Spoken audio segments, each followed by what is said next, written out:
Sa mundong ito, ang mga manggagamot ay hinahati sa tatlong antas, ngunit may isang misteryosong manggagamot na walang lisensya ang kumikilos sa anino, kilala sa kanyang pambihirang kakayahan at palaging napapaligiran ng mga babae. Ibinibigay niya ang kanyang serbisyo ng walang pag-aalinlangan, basta't ang kabayaran ay naaayon sa kanyang mahigpit na pamantayan. Isang batang elfa ang gumising, binati si Zenos bago nagtungo sa kusina upang maghanda ng almusal. Ilang sandali pagkatapos, bumangon si Zenos, binalikan ng kanyang bati, at umupo na may hawak na tasa ng itim na tsaa. Ayon kay Lily, ang mga manggagamot ay nahahati sa tatlong klasipikasyon, ang mga manggagamot na ikatlong klase ay nag-aalaga ng mga sugat, ang mga manggagamot na ikalawang klase ay nagbibigay ng pagpapagaling at aliw, habang ang mga manggagamot na unang klase ay nagpapaangat ng buong lipunan. Ang kaharian ng Heath ay may mataas na pagpapahalaga sa mga manggagamot, dahil ang kanilang mga kontribusyon ay naging mahalaga sa pag-unlad nito. Sa mga malalawak na bulwagan ng ospital, nagtitipon ang mga nagnanais maging manggagamot upang mag-aral ng masalimuot na mahika ng pagpapagaling at makuha ang kanilang mga lisensya bago magsimula ng kanilang paglalakbay. Sa isang liblib na sulok ng kaharian, may isang manggagamot na hindi sumusunod sa mga formal na edukasyon at lisensya. Ngunit sa kabila nito, ang kanyang mga kasanayan ay walang kapantay. Pagkatapos mag-alaga ng isa pang pasyente, tinanggap ni Zenos ang pasasalamat at bayad. Subalit, nang makita ang mga salaping kakaunti, kalmado niyang pinaalala sa lalaki na siya ay nagpapagaling ng lahat, basta't kaya nilang magbayad ng kanyang presyo. Pagkatapos umalis ng pasyente, naalala ni Lily ang nakatakdang pagbisita sa bahay. Sinabihan siya ni Zenos na bumalik bago magdapit hapon, kaya't ang elfa ay nagpa siya na maghanda ng hapunan sa kanyang pagkawala. Nang maiwan mag-isa, pinaga niya ni Lily ang apoy, pinutol ang mga carrot at pinakulo ito sa isang kaldereta. Ang amoy nito ay agad na nagpahatak kay Carmilla, na sabik na sumilip, nag-aasam ng isang kagat. Dahil sa kanyang sigasig, pinatahimik ni Lily siya, sa huli, nagsasanay siyang maging asawa ni Zenos balang araw. Nang magtiwala siya, tumango si Carmilla at umatras papunta sa kwarto, dahan-daang naglipad upang magpahinga. Ilang sandali ang lumipas, pumasok ang isang babae na nagngangalang Zophia. Naghahanap kay Zenos. Nang malaman niyang wala siya dahil sa isang house call, nagpa siya siyang maghintay. Sa kanyang matalim na mga pangil na parang peteng, inaasahan niyang maakit ang pansin ni Zenos para sa kanyang sarili. Ngunit sa kasamaang palad, hindi laging pabor ang kapalaran sa mga nais. Habang nagaganap ang eksena, dumating si Linga, naghahanap ng pinakamahalagang manggagamot sa mga kababaihan ng Heath. Ipinahayag ni Lily ang karaniwang paalala, na nagdulot kay Linga ng buntong hininga ng pagkabigo, inaasahan niyang magkakaroon siya ng pagkakataong magpasikat kay Zenos. Marahil ay may kasamang stroke ng buntot bilang dagdag na pagsuyo. Bago pa siya makapaghinagpis, si Zophia ay mayabang na pinaalala sa kanya na siya ang unang dumating at iminungkahi na umuwi na lang siya. Nagsimula ang isang tahimik na laban ng matalim na titig hanggang sa sumali si Lily, na ayaw mapag-iwanan. Sa sandaling iyon, dumating ang isa pang bisita na nagpatibay ng tensyon, pumasok si Loa, na malakas na nag-anunsyo ng kanyang layuning, maglaro ng doktor, kasama ang doktor. Hindi alintana, ipinagbigay alam ni Lily na wala si Zenos at agad na iniutos kay Loa na ayusin ang pintuang nawasak niya. Habang nagtitipon ang mga babae, iniisip ni Loa na ang lahat ay dumating para sa luto ni Lily, ngunit si Zophia ay nag-aatubili, nagsasabing tanging ang isang tulad ni Loa na matangkad ang maghahanap ng ganon. Samantala, lihim na kumuha si Lily ng kanyang lihim na sangkap at hinahalo ito sa kaldereta bago anyayahan ng lahat na mag-dinner. Si Loa, na nakakaalam ng plano, ay ngumiti, lahat ng ito ay patungo sa pagkakataong iyon. Sumang-ayon si Zophia, dahil nandyan na rin siya, at sabik na inanunsyo ni Linga na hindi siya maghihintay pa. Habang tumataas ang excitement para sa kainan, abala si Lily sa paghuhugas ng mga damit na kanyang nilaban kanina. Samantala, si Zophia ay napapailing, ang amoy ay isang uri ng torture, at si Linga ay nahihirapan na magpigil hanggang sa mayhain ang pagkain. Hindi nag-aksaya ng oras sina Elle at Linga, dumagsa agad sa kaldereta para sa isang maagang tikim. Pagdapo ng mga malasa at masarap na lasa sa kanilang dila, nagbabalikwas sila. Walang hiya, iniwan nila ang lahat ng mga alituntunin at nagsimulang magsalo sa kaldereta, nilulunok ang mga laman nito. Habang pinapanood sa aliw, binabalaan ni Zophia na hindi magugustuhan ni Lily ang ginawa nila. Ngunit habang sumisingaw ang amoy ng pagkain, hindi na siya nakatiis. Nagpa siya siyang suriin kung ang pagkain ay tumutugma sa pamantayan ng doktor, kaya't sumunod din siya. Samantala, sa labas, tinatangkilik ni Lily ang tahimik na sandali kasama ang mga nilalang ng kalikasan. Ang mapayapang harmonya ay nagpapakalma sa kanya, kaya't humiga siya sa damuhan, nilalasap ang katahimikan. Naisip niyang baka bumalik si Zenos ng maaga. Sa loob ng kusina, ang tinatawag na Hershey Sweetheart Trio ay gumawa ng pinakamalaking krimen, ubos na ang kalderetang inihanda para sa hapunan. Walang pag-aalinlangan, iniwasan ni Linga ang pananagutan at agad na iniiwasan ang mga iba. Si Loa naman ay sumunod sa kanya. Si Zophia ay nagmamasid ng may pagdududa, tinatanong ang kanilang biglaang pagkawala ng memorya. Ang Catwoman, na palaging may oportunidad, ay sumang-ayon, nagkukunwaring nakalimot ay tila pinakamahusay na hakbang. Nagbigay si Loa ng suhestyon na magluto pa ng iba, isang ideya na tinanggap ni Zophia, maliban na lang at huli na. Pumasok si Lily, na naglalabas ng katahimikan mula sa bakuran. Sa isang magalang ngunit matalim na tono, tinanong niya kung ano ang nangyari. Ang tatlong nagkasala, na ngayon ay nakaupo sa mesa, ay nagkunwaring inosente, iginiit na bagong dating lamang sila. Habang unti-unting nawawala ang pasensya, pinagsisipa ni Lily ang kanyang kamay sa mesa, inuulit ang tanong. Sa wakas, si Zophia ay sumuko at umamin na ang hindi matitinag na amoy ay nagpatangay sa kanya. Pinagtanggol naman ni Linga ang kanyang sarili, na nagsasabing kumilos lang ang kanyang mga kamay ng mag-isa, samantalang si Loa, na palaging diretso, ay aminin na, sobrang sarap ng pagkain. Napansin ang lumalaking pagkabigo ni Lily, nagtipon ang tatlo, mabilis na nagkasundo, talagang galit siya. Nababahala si Linga na baka masira ang kanilang digestion, samantalang si Loa, kalahating biro, ay nagmungkahi na magtanong kay Zenos. Ngunit si Zophia ay tinanggihan ng ideya, tinuturing na katawa-tawa na abalahin ng doktor sa ganitong bagay. Sa kasamaang palad, ang buntot ni Linga ay pakiramdam na mas magaspang kaysa dati, bagaman lihim niyang umaasa na si Zenos ay magpapasaya pa rin sa paghaplos dito tulad ng dati. Si Zophia naman ay tumawa, sinasabing mas malamang pa na mag-inject si Zenos ng mayonnaise sa kanyang mga ugat kaysa magbigay pansin sa ganoong kahilingan. Nag-counter si Linga, inakusahan siya ng pagkainggit. Pumasok naman si Loa, nagsasabing kung meron mang dapat mainggit, ito ay si Zophia, dahil sa kanyang perfectly sculpted physique. Hindi tinatablan si Linga, at nagsabi na ang Zenos ay mas pipiliin ang malambot na buntot kaysa sa lahat. Habang lalong naiiritang si Zophia, pinaalala niya sa kanila na nawalan na sila ng focus sa usapan. Bilang sagot, tinawag ni Linga si Zophia ng malaking butiki. Nang hindi magtagal, sumagot si Zophia, tinawag naman si Linga ng maliit na aso. Si Loa, na hindi kasama sa pag-iinsulto, ay pautang na naiwan. Sa wakas, pinakialaman ni Lily ang sitwasyon, nilinaw, mas galit si Zenos kung magpapatuloy silang mag-away. Ang gusto lang niya ay ang simpleng pagkain na pagsaluhan nila bilang mga kaibigan. Sa mga taos-pusong salita ni Lily, ibinaba ni Zophia ang kanyang ulo na may guilt at humingi ng tawad. Sumunod si Linga, nangakong tutulong magluto ng isa pang pagkain, at si Loa ay umayon din. Sa kasamaang palad, tinanong ni Lily, tapos na nilang gamitin lahat ng mga sangkap. Sa mga sandaling iyon, isang bagong tao ang lumapit, ang tono niya ay matalim habang tinatanong ang nakakabahalang pahayag. Napatigil si Linga, agad na lumuhad sa harap ni Carmilla, ang maltong nilalang na matagal nang nag-aantabay sa pagluluto ni Lily, ngunit nalaman niyang nawala na ang pagkain bago siya dumating. Marahil, naiisip ni Carmilla, isang bagong nilagang baka ang dapat gawin, ngayong may sabaw na mayaman sa essence ng kaluluwa upang magdagdag ng lasa. Ang iba pang dalawang kasabwat ay mabilis na sumunod sa halimbawa ni Linga, lumuhad din sa harap niya bilang tahimik na paghingi ng paumanhin.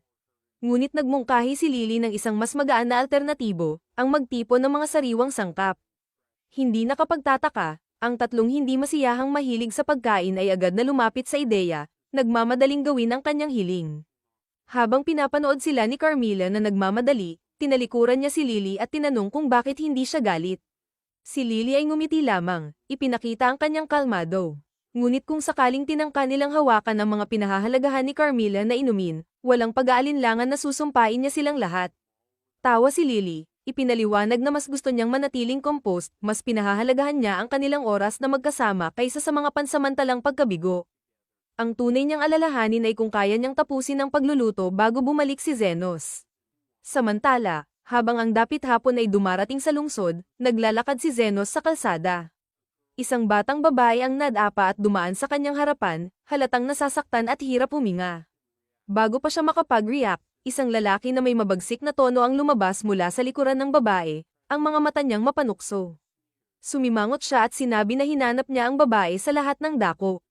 Ang batang babae, nanginginig, ay tumanggi. Pumunta lamang siya sa ospital para sa sakit sa tiyan, ngunit hindi siya tinanggihan ng paggamot dahil wala siyang sapat na pera. Hinablat ng lalaki ang buhok ng babae, ang kanyang boses ay puno ng pagnanasa at contempt. Isang simpleng sakit sa tiyan lang, sumimangot siya, hindi dahilan para ang isang alipin ay magtago sa kanyang mga tungkulin. Nang walang pag-aalinlangan, hinailan niya siya palayo, dahil sa sementeryo na malupit at disyertado. Itinapon niya ang babae sa isang luma at sira-sirang puntod, marumi, punit, at sa kanyang pananaw, bagay na bagay sa isang semi-human tulad ng babae. Hindi niya alam, isang anino ang gumalaw mula sa libingan, tahimik na pumapasok sa katawan ng batang babae.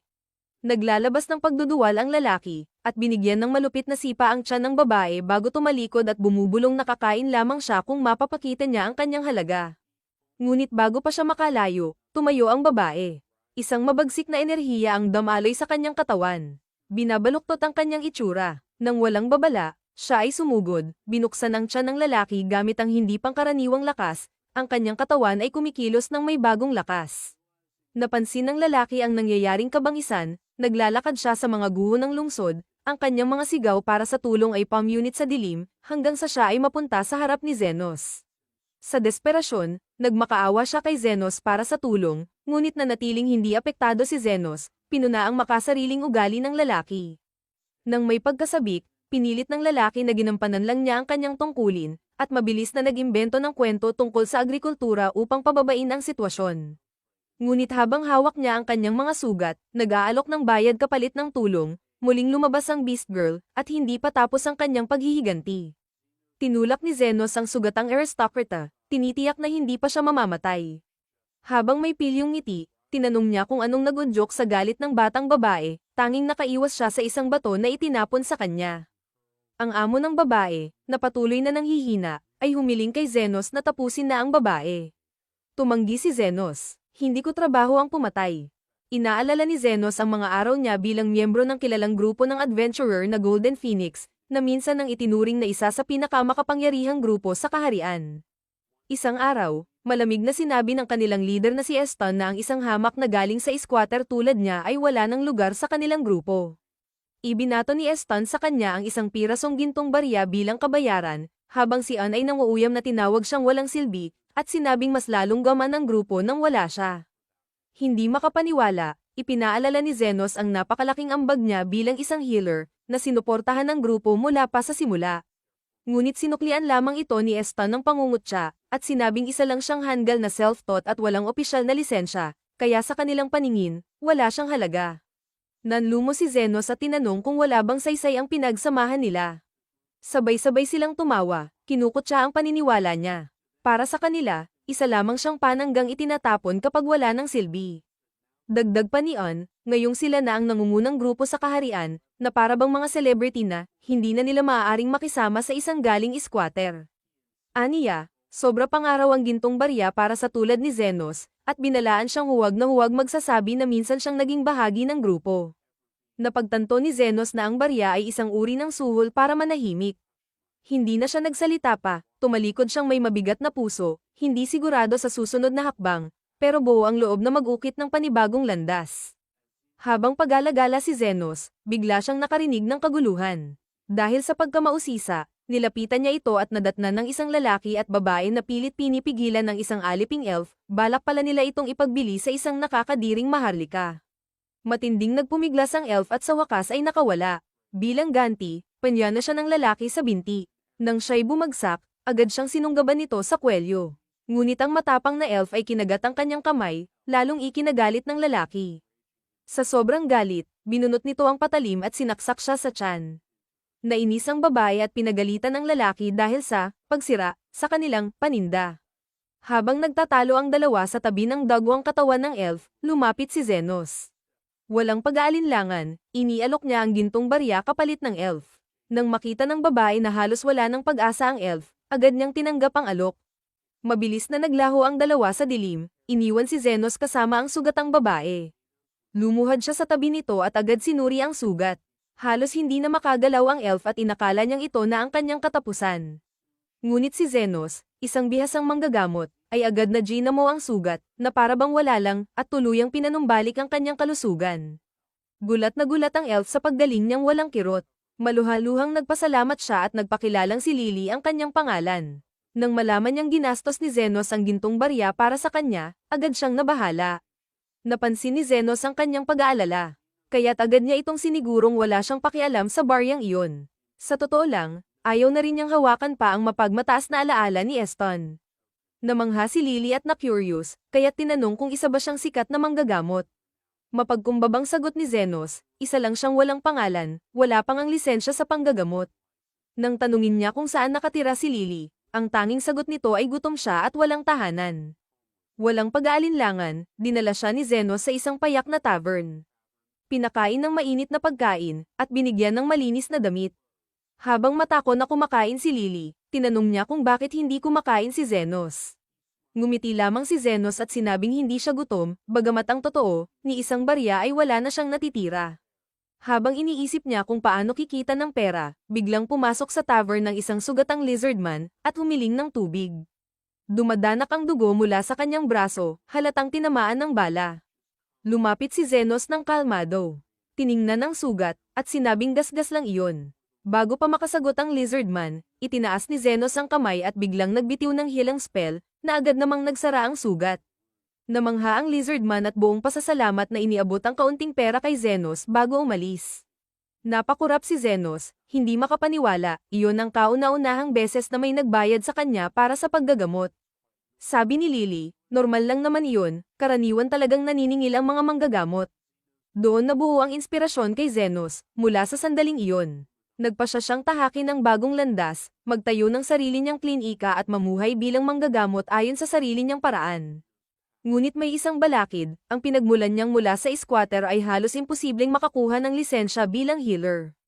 Hindi siya pwedeng mag-operate ng legal, kailangan niyang kumilos sa anino bilang isang healer na walang lisensya. Sa kanyang gulat, natuwa pa si Lily sa ideya. Nangakong susuportahan siya habang buhay. Nag-alinlangan si Zenos, ayaw niyang idamay ang isang batang babae sa ilegal na gawain. Ngunit hindi rin niya kayang iwan ito. Kaya sa huli, pumayag siyang manatili si Lily sa tabi niya. Dinala niya si Lily sa isang pinabayaan at liblib na distrito sa labas ng bayan, kung saan ang mga sirang gusali at tahimik na mga kalye ay abot tanaw ang lawak. Nabahala si Lily at nagtanong kung bakit sila nasa ganoong lugar. Ipinaliwanag ni Zenos na kailangan nilang manatiling tago, malayo sa gitna ng bayan, upang makaiwas sa hindi kanais-nais na atensyon. Naghahanap siya ng bahay, anumang matitirhan na maaaring gawing base nila. Sa wakas, nakakita siya ng isang gusaling luma at sira-sira, ngunit nakatayo pa rin. Bagamat malayo sa pagiging perpekto, kontento na si Zenos. Sanay naman siyang matulog sa ilalim ng bukas na langit noong kanyang nakaraan. Gumamit si Lily ng light magic upang magbigay liwanag habang iniinspeksyon ni Zenos ang loob ng bahay. Ngunit sa kalagitnaan ng pag-aayos, biglang lumitaw ang isang maltong anyo, walang iba kundi si Carmela mismo. Nagtago si Lily sa likod ni Zenos, sigurado siyang ito na ang katapusan, sapagkat ang mga wraith ay kilalang pinakamakamandag sa lahat ng undead. At ang kanilang haplos ay tiyak na kamatayan. Ngunit si Carmela, ang reyna ng mga wraith, ay ngumiti sa pagdating ng bagong biktima sa kanyang teritoryo at agad umatake. Tahimik lamang si Zenos, itaas ang kamay, at sa isang iglap, nagpakawala ng healing magic na agad nag-burr sa mga braso ni Carmela. Nanlumo si Carmela at hindi makapaniwala, habang napabulala si Lily, paano ka lumalaban sa isang wraith? Tila naguguluhan pa nga si Zenos. Anong espesyal doon? Nakalaban na ako ng daan-daan. Ibinunyag na tuwing naghahanap si Ann ng aliw, ibinabato niya si Zenos sa pinakamalalalim na piitan, kung saan pinipilit siyang makipaglaban sa mga wraith. Sa paglipas ng panahon, nadiskubre ni Zenos na lubhang mahina ang mga ito sa kanyang healing magic. Bumalik sa kasalukuyan, mahinahong humingi ng paumanhin si Zenos kay Carmela. At ipinaliwanag na nais lang niyang manatili roon at hindi siya manggugulo. Galit na galit, umatake muli si Carmela, ngunit madali lang niya itong naitaboy. Mas lalong nagngit-ngit ang reyna ng mga wraith, hindi matanggap na isang simpleng tao ang humahadlang sa kanya. Itinaas niya ang kamay at tumawag ng maliit na hukbo ng mga wraith. Ngunit hindi natinag si Zenos, nagbitiw siya ng high heel, at sa isang iglap, nalinis ang buong lugar sa mga mas mababang uri ng undead, iniwang nag-iisa si Carmilla. Muli siyang humingi ng paumanhin at mapagkumbabang nakiusap kung maari siyang bigyan ng kahit isang silid upang makapagsimula ng maliit na klinika. Napagtanto ni Carmilla na ang taong ito ay hindi basta-basta. Bagamat labag sa loob, pumayag siyang makihati si Zenos sa espasyo, ngunit mariing idineklara na ang ikalawang palapag ay mananatiling pribadong teritoryo niya, bago siya tuluyang naglaho. Lumipas ang ilang araw, at ang dating abandonadong silid ay unti-unting nagmukhang isang tunay na klinika. Habang inaayos ang mga huling detalye, iminungkahi ni Lily na mag-anunsyo sila, ngunit kalmadong tumugon si Zenos na hindi na kailangan. Saktong bumukas ang pinto, muling pumasok si Zon, ang lizardman, ngayon ay may kasamang babae, ang kanyang kapatid. Lumapit ito at nagtanong kung maari bang gamutin ni Zenos ang sugat sa kanyang braso. Sinuri ni Zenos ang pinsala at agad na pagtantong ito'y gawa ng magic-infused poison bullet. Malala na ang impeksyon. Patay na ang braso, sabi niya. Kailangang putulin. Kalma namang tinanong ng babae kung magkano ang halaga. Walang alinlangan na sinabi ni Zenos, 100,000. Nagngit-ngit si Zon, malayo ito sa karaniwang bayad para sa pagputol ng braso. Ngunit pinatahimik siya ng kanyang kapatid gamit ang isang sulyap. Pagkatapos ay humarap ito kay Zenos. Alam mo kung sino ako, hindi ba? Walang bakas ng takot, sumagot si Zenos. Hindi, pero narinig ko na ang pangalang Zoaya. Tunay nga, si Zoaya ay kilalang-kilala sa mga iskinita, isang pinuno ng lizard clan na nagnanakaw sa mayayaman at tumutulong sa mga mahihirap. Hinarap siya ni Zoaya. Kung ganun, ipaliwanag mo kung bakit ganun kataas ang presyo. Hindi man lang kumurap si Zenos. Dahil ang pagpapatubo ng panibagong braso ay nangangailangan ng napakalaking enerhiya. Napamulagat si Zoaya. Anong ibig mong sabihin, pagpapatubo ng bagong braso? Nagkibit balikat si Zenos, tila nalito sa tanong. Puputulin ko, tapos tutubuan kita ng bago. Napatingin si Zoaya, hindi makapaniwala, ngunit kalaunan ay tumango. Kung kaya mong gawin yan, magbabayad ako. Ilang sandali pa, nakahiga na siya sa lamesa. Bumuo si Zenos ng isang mahiwagang scalpel, pinutol ang patay na bahagi, at agad nitong pinatubo ang isang panibagong braso na parang walang nangyaring sugat. Nagulat si Zenos nang malaman niyang karaniwan ay hindi tinatanggap ng mga manggagamot ang ganitong uri ng kaso. Labis ang pasasalamat ni Zoaya sa kanyang tulong at nangakong magpapadala pa ng mas maraming pasyente para magpagamot. Lumipas ang ilang araw. Isang gabi, matapos gamutin ang mga pasyente, naupo si Zenos para uminom ng tsaa kasama sina Carmilla at Lily. Nagtanong si Lily, bakit ba lagi na lang sugatan ang mga lizard folk kapag pumupunta sa atin? Sumagot si Zenos, sa ilalim ng lungsod, may 3 grupong laging naglalaban, ang mga lizard folk, ang mga orc, at ang mga furries. Bigla namang bumukas ang pinto, at pumasok ang isang grupo ng furries, pinangungunahan ng isang babaeng demi-human. Ipinakilala niya ang sarili bilang si Linga, pinuno ng mga furries. Nakilala agad siya ni Zenos bilang isang tirano na may kontrol sa lahat ng sag-alan sa lugar. Ipinaalam niya sa babae na sarado na sila, ngunit handa siyang tumulong kung ito'y isang emergency. Tumawa lang si Linga. Kahit ilang beses naming talunin ang mga lizard folk, bumabalik silang magaling. Ikaw pala ang nagpapagaling sa kanila. May galit sa mukha, bumunot siya ng malaking palakol at lumapit, nagbabantang papatayin si Zenos para lang mapatigil siya sa pagtulong sa mga lizard folk. Sumugod siya, ngunit nagkadurog-durog ang kanyang sandata nang tamaan ng kalasag ni Zenos. Hindi pa rin sumusuko ang mga furries at sabay-sabay siyang inatake, ngunit wala silang magawa. Sa pagkabigo, sinimulan nilang sirain ang klinika. Sinubukang pigilan ni Zenos, pero hindi siya pinansin. Biglang lumitaw si Carmilla, nagngangalit sa galit sa kaguluhang nangyayari sa kanyang teritoryo. Natigilan sa takot ang mga furries nang makita si Carmilla, isang wraith na bumubuga ng matinding puot. Ngunit bago pa siya makapagsimulang umatake, pumagitna si Zenos at iginiit, ang klinikang ito ay para sa pagliligtas ng buhay, hindi para sa pagpatay. Napilitan si Carmilla na umatras. Taglay pa rin ang kanyang galit habang paakyat sa itaas. Si Linga, nanginginig, agad na napaluhod at nagmakaawa. Ang lalaking kayang kontrolin ng isang wraith ay kaya kaming lipulin lahat, aniya. Kalma lang si Zenos at tiniyak sa kanila na wala silang dapat ikatakot.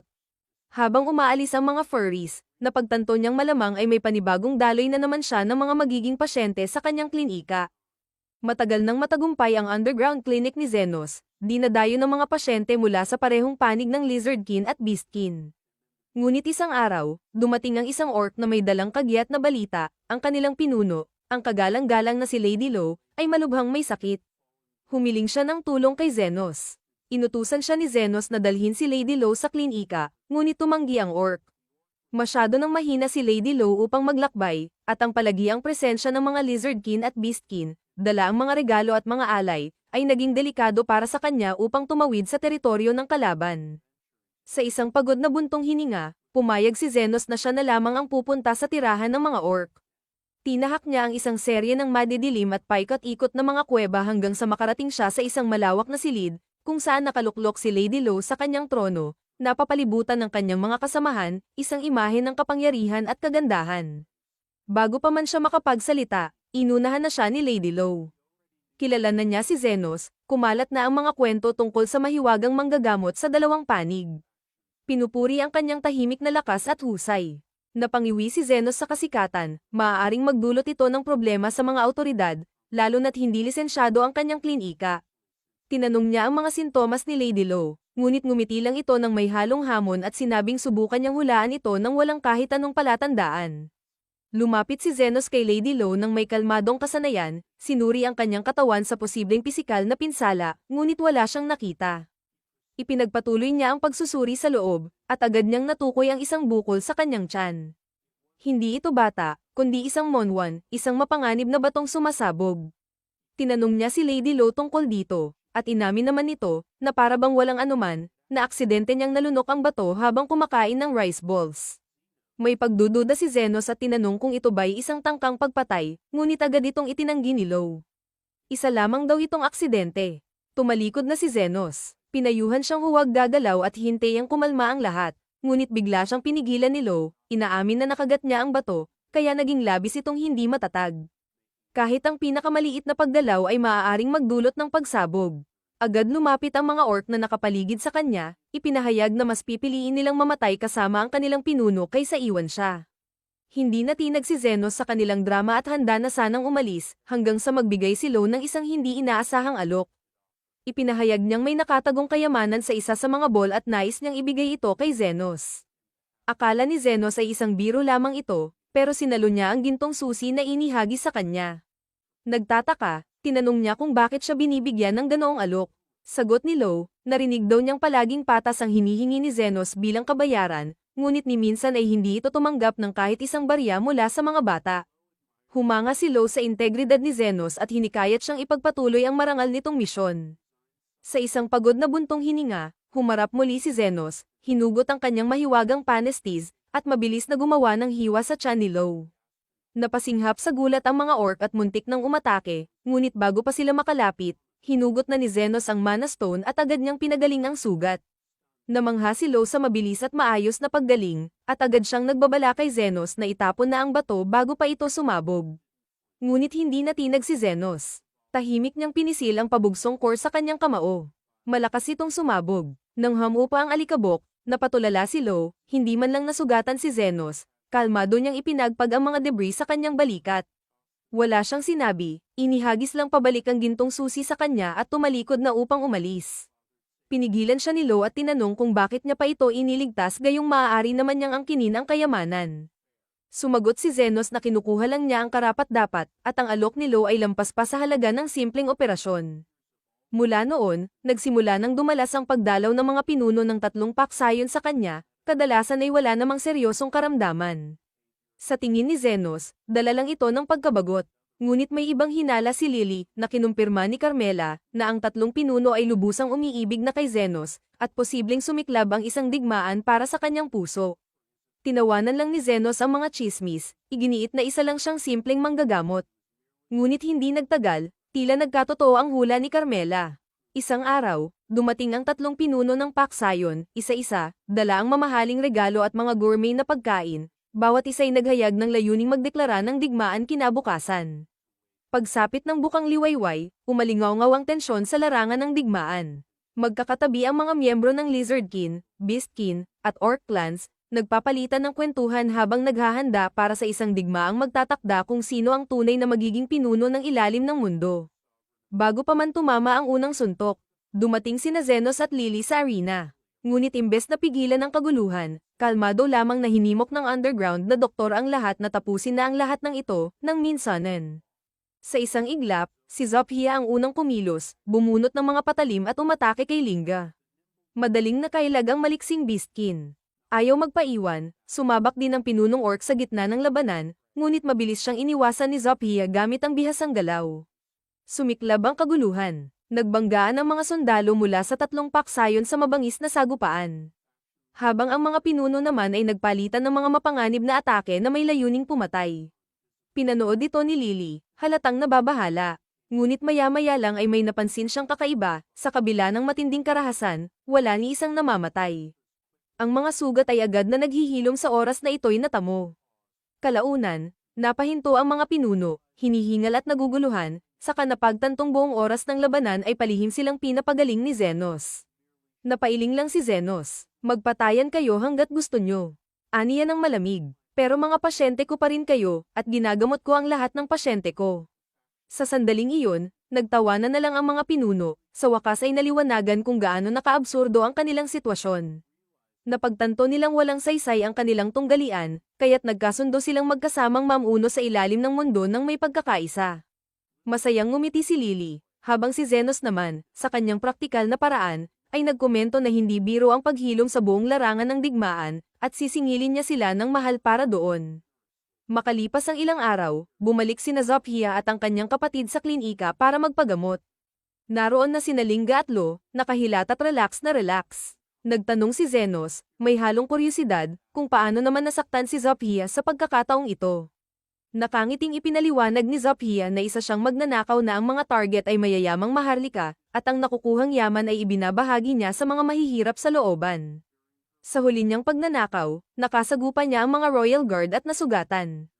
Iba naman ang kwento ng kanyang kapatid, bigla raw siyang inatake sa gitna ng daan ng isang babaeng baliw na kilala sa ngalang Iron Rose, na walang tigil siyang inupakan, parang Amerikano na may hawak na minigun, biro pa niya. Napatawa si Carmela at binalaan si Zenos na malamang ay bumisita rin sa kanya ang Iron Rose. Sa wakas kasi ay nagkakaisa na ang tatlong paksyong matagal nang nag-aaway, siguradong nakatawag na ito ng pansin sa mga maharlika. Napabuntong hininga si Zenos, walang interes sa mga politikal na kaguluhan. At naupo para tamasahin ang pagkaing inihanda ni Lily. Ngunit tama si Carmela, nakapasok na sa looban ng Iron Rose, at nanlaki ang mga mata sa nasaksihang kapayapaan, mga beastkin na naglalaro ng baraha kasama ang mga lizard folk, at mga orc na masayang nagtatawanan sa piling ng dating mga kaaway. Napansin niya ang isang lizardkin na kalmadong umiinom ng ale sa isang tahimik na kanto ng kalsada. Lumapit siya at nagkomento, matagal na rin mula nang huli akong nakatapak sa looban, ang daming nagbago. Tiningnan siya ng lizardkin at sumagot, ngayong nagkaintindihan na kami, napagtanto naming hindi naman kami talaga magkaiba. Wala nang saysay ang mag-away. Naengganyo siya, kaya tinanong kung sino ang tagapamagitan na nagpahinto sa digmaan. Nagkibit balikat ito. Ayaw ng taong yon ng atensyon. Hindi ko siya babanggitin. Biglang tumigas ang ekspresyon ng babae. Walang babala, sinunggaban niya ang kwelyo ng lizardkin at itinapat ang baril sa tiyan nito, nagbabantang babarilin siya. Sa kabila ng banta, tumanggi pa rin itong ibunyag ang pangalan ni Zenos, at nakasigaw pa ng saklolo. Sa kabutihang palad, naroon malapit sina Zophia at ang kanyang kapatid. Sa biglaang pagdating nila, napilitan ng babae na umatras. Habang tumatakas, napansin niya ang mga kamay ni Zophia, ganap ng gumaling, at naningkit ang kanyang mga mata. Habang naglalakad sa looban, napadpad siya sa klinika ni Zenos sa gitna ng gabi. Dahan-dahan niyang binuksan ang pinto at kalmadong nagtanong ng direksyon palabas ng lungsod. Ngunit sa mismong sandaling gumalaw si Zenos upang tumulong, agad siyang nagpaputok ng isang smoke grenade. Nanlaki ang mga mata ni Lily sa gulat, nanatiling nakatayo at hindi alam kung ano ang susunod na mangyayari. Gulat na gulat si Lely nang biglang barilin ni Krishna si Zenos sa ulo. Ngunit kalmado siyang nagpaliwanag na may matibay siyang dahilan, bukod sa kanyang kasalukuyang misyon, iniimbestigahan din niya ang serye ng mga kamakailang pagdukot. Nang makita niyang may kasamang tao, si Zenos, ang isang elf, si Lely, agad niyang inakalang siya ang dumukot at kumilos ng walang pag-aalinlangan. Agad namang nilinaw ni Lely na parang pamilya na niya si Zenos, parang inampun na siya nito, at kusang loob siyang sama-sama rito. Unti-unting napagtanto ni Krishna ang pagkakamali niya, sa totoo lang, hindi naman kasing saya ni Lely ang isang tunay na biktima ng pagdukot. Buti na lang at hindi nakamamatay ang ginamit na bala ni Krishna, kaya inaakala niyang nawalan lang ng malay si Zenos. Ngunit sa kanyang pagkagulat, walang kahit anong pinsala si Zenos. Humingi siya ng paumanhin, isang bagay na bihira niyang gawin, ngunit halatang interesado siya kung paano ito nakaligtas. Ikinibit-balikat lang ito ni Zenos at ipinaliwanag na simpleng depensibong mahika lang ang ginamit niya para hadlangan ang bala. Gayunpaman, hindi kumbinsido si Krishna. Walang karaniwang mahika ang kayang tumable sa kanyang mga bala. Sa kanyang malawak na karanasan bilang pangalawang commander ng Royal Knights, napagtanto niyang ang barrier magic ni Zenos ay katumbas ng sa isang dakilang mangkukulam. Pagkarinig sa kanyang titulo, parehong napatigil sina Zenos at Lely. Ipinapahiwatig ng kanyang presensya ang posibleng panganib. Ngunit sa halip na banta, inilahad ni Krishna na may hihilingin siya kay Zenos, isang bagay na mahalagang mahalaga kaya't siya mismo ang pumunta. Pumayag si Zenos na makipag-usap kay Krishna ngunit palihim niyang binalaan ang kanyang mga kliyente na iwasang dumalaw habang nandoon siya. Nang makaupo na sila, isiniwalat ni Krishna na nasa isang lihim na misyon siya at kailangan niya ng kooperasyon ni Zenos. Unay tumanggi si Zenos, nais umiwas sa gulo, ngunit pinaalalahanan siya ni Krishna na tungkulin ng bawat mamamayan ang tumulong sa mga knights, at dahil na rin sa kanyang padalos-dalos na pagkatao, natakot si Zenos na baka maputukan na naman siya. Napilitang makinig si Zenos habang inilalatag ni Krishna ang kanyang misyon, hulihin ang isang lalaking pinaniniwala ang tagapamagitan na siyang nagdulot ng kapayapaan sa mga Nagal-alabang Fractsion. Wala siyang pangalan ni malinaw na description, tanging utos na dapat agad itong mahuli. Halos mabilaukan si Zenos sa iniinom niyang tsaa nang mapagtanto niyang siya ang tinutukoy. Nang makabawi, kalmado siyang nagtanong kung bakit itinuturing ng sospek ang nasabing tagapamayapa. Ipinaliwanag ni Krishna na hindi maaaring hayaang lumaganap ang ganitong uri ng impluwensya ng walang kontrol, hindi matitiis ng mga knights ang isang kapangyarihang kayang tapusin ang digmaan ng hindi nila hawak. Idinagdag pa niya na noong sinubukan niyang tanungin ng isang lokal, tumanggi itong makipagtulungan kahit may banta, na sa kanyang pananaw, ay patunay na mapanganib ang mediator. Iminungkahi ni Zenos na baka iniiwasan lang ng mediator ang atensyon at wala namang balak manira.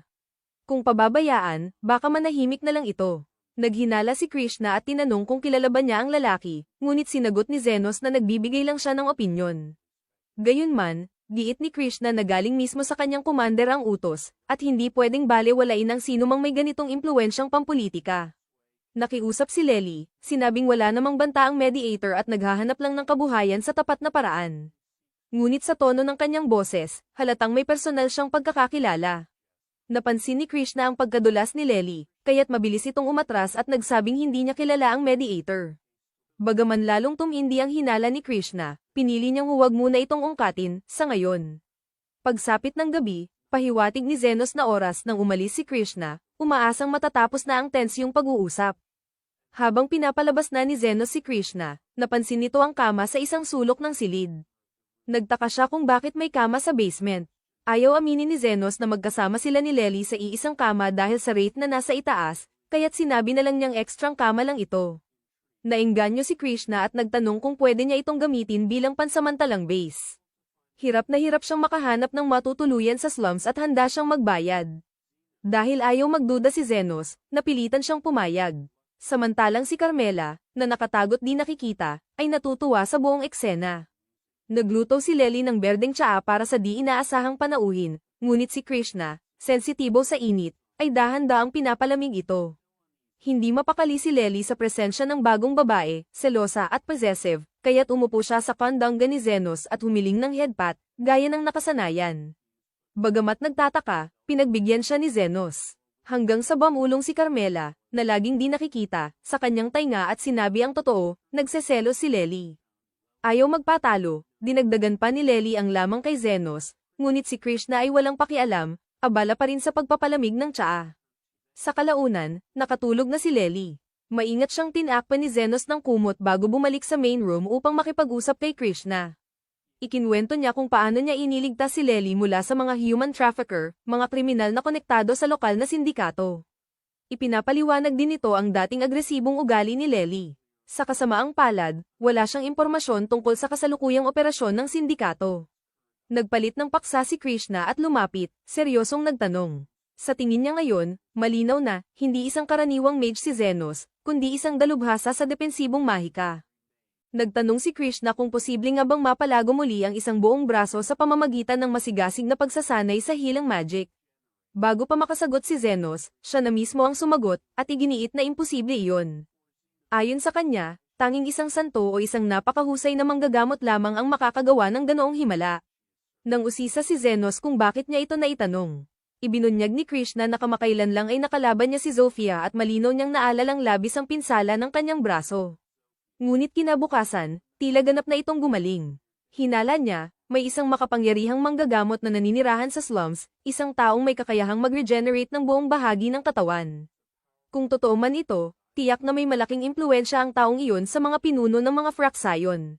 Balak ni Krishna na ipagpatuloy ang kanyang investigasyon pagsikat ng araw upang tuklasin kung sino ang sinister healer na ito. Nagtaka si Zenos kung bakit agad inakala ni Krishna na masama ang manggagamot. Ramdam niya ang pagkamuhi ni Krishna sa slums, kaya tinanong pa niya ito. Aminado si Krishna na ang kanyang pagkiling ay nagugat sa isang personal na trahedya, ang kanyang ina, isang mahabagin at mapagmalasakit na babae na tumutulong sa mga maralita, ay pinatay sa lugar na iyon. Madalas itong mag-organisa ng mga libreng kainan para sa mga dukha, ngunit isang araw, hindi na ito nakabalik. Sabi ng mga saksi, pinatay siya para sa kanyang singsing pangkasal.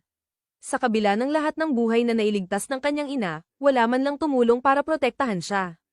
Ang araw na iyon ang humubog sa paninindigan ni Krishna, na sumali sa Magus Order upang maging isang matatag na haligi ng hustisya, determinado siyang lipulin ang kriminalidad sa slums.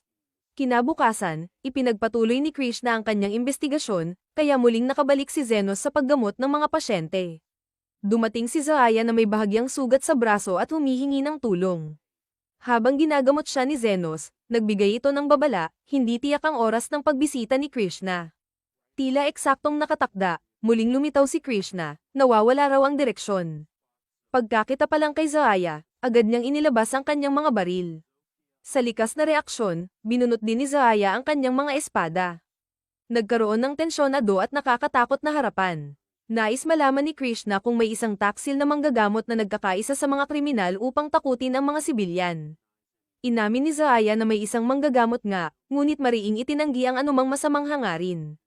Umamin siyang hindi siya isang huwarang mamamayan, isang magnanakaw siya, ngunit iginiit niyang mas madidilim na lihim ang itinatago ng mga maharlika. Itinuro niya na habang si Krishna ay sumusuri sa isang sindikato ng human trafficking. Isang nakakagulat na bagay ang natuklasan niya, ang utak ng lahat ay hindi mula sa squatter, kundi isang aristocrata. Nagduda si Krishna, dahil sa sentro ng kilos ng sindikato ay sa mga squatter. Ngunit iginiit ni Zaya na isa lamang itong estratehikong panlilinlang, upang iliga ang mga kabalyero at protektahan ang tunay na salarin. Ibinunyag ni Zofia ang isang pangalan, Kalinder. Hindi makapaniwala si Krishna, si Kalinder ay kilalang pilantropo, iginagalang sa kanyang dedikasyon sa pagtuturo sa mga ulila. Ang ideya na sangkot siya sa human trafficking ay hindi maisip ni Krishna. Inaasahan ni Zofia ang kanyang reaksyon. Para kay Krishna, lahat ng taga-slums ay kriminal. Ngunit ang mediator ay hindi ganun mag-isip, pantay ang pagtingin niya sa lahat, laging bukas sa kapatawaran. Hindi tulad ni Krishna, na mahigpit pa rin kumakapit sa kanyang idealistang pananaw ng hustisya. Galit na galit si Krishna sa sinabi ni Zofia at tinutok ang kanyang armas. Ngunit hamarang si Zenos upang protektahan si Zofia. Hinimok niya si Krishna na ibaba ang kanyang baril. Iginiit ni Krishna na tumabi siya, ngunit tumanggi si Zenos. Si Zofia ay kanyang pasyente, at hindi niya ito papayagang masaktan. Dito inamin ni Zenos, siya ang mediator na matagal nang hinahanap ni Krishna. Nagduda si Krishna, paano magiging si Zenos iyon, kung isa siyang kilalang master ng depensibong mahika? Ibig sabihin, dalubhasa rin siya sa healing magic, isang pambihirang kombinasyon. Mapagkumbabang sinabi ni Zenos na hindi niya itinuturing ang sarili bilang isang master, pero bihasa siya sa dalawang disiplina. Sa huli, ang healing at defense ay parehong nagmumula sa pagpapalakas ng natural na proseso ng katawan.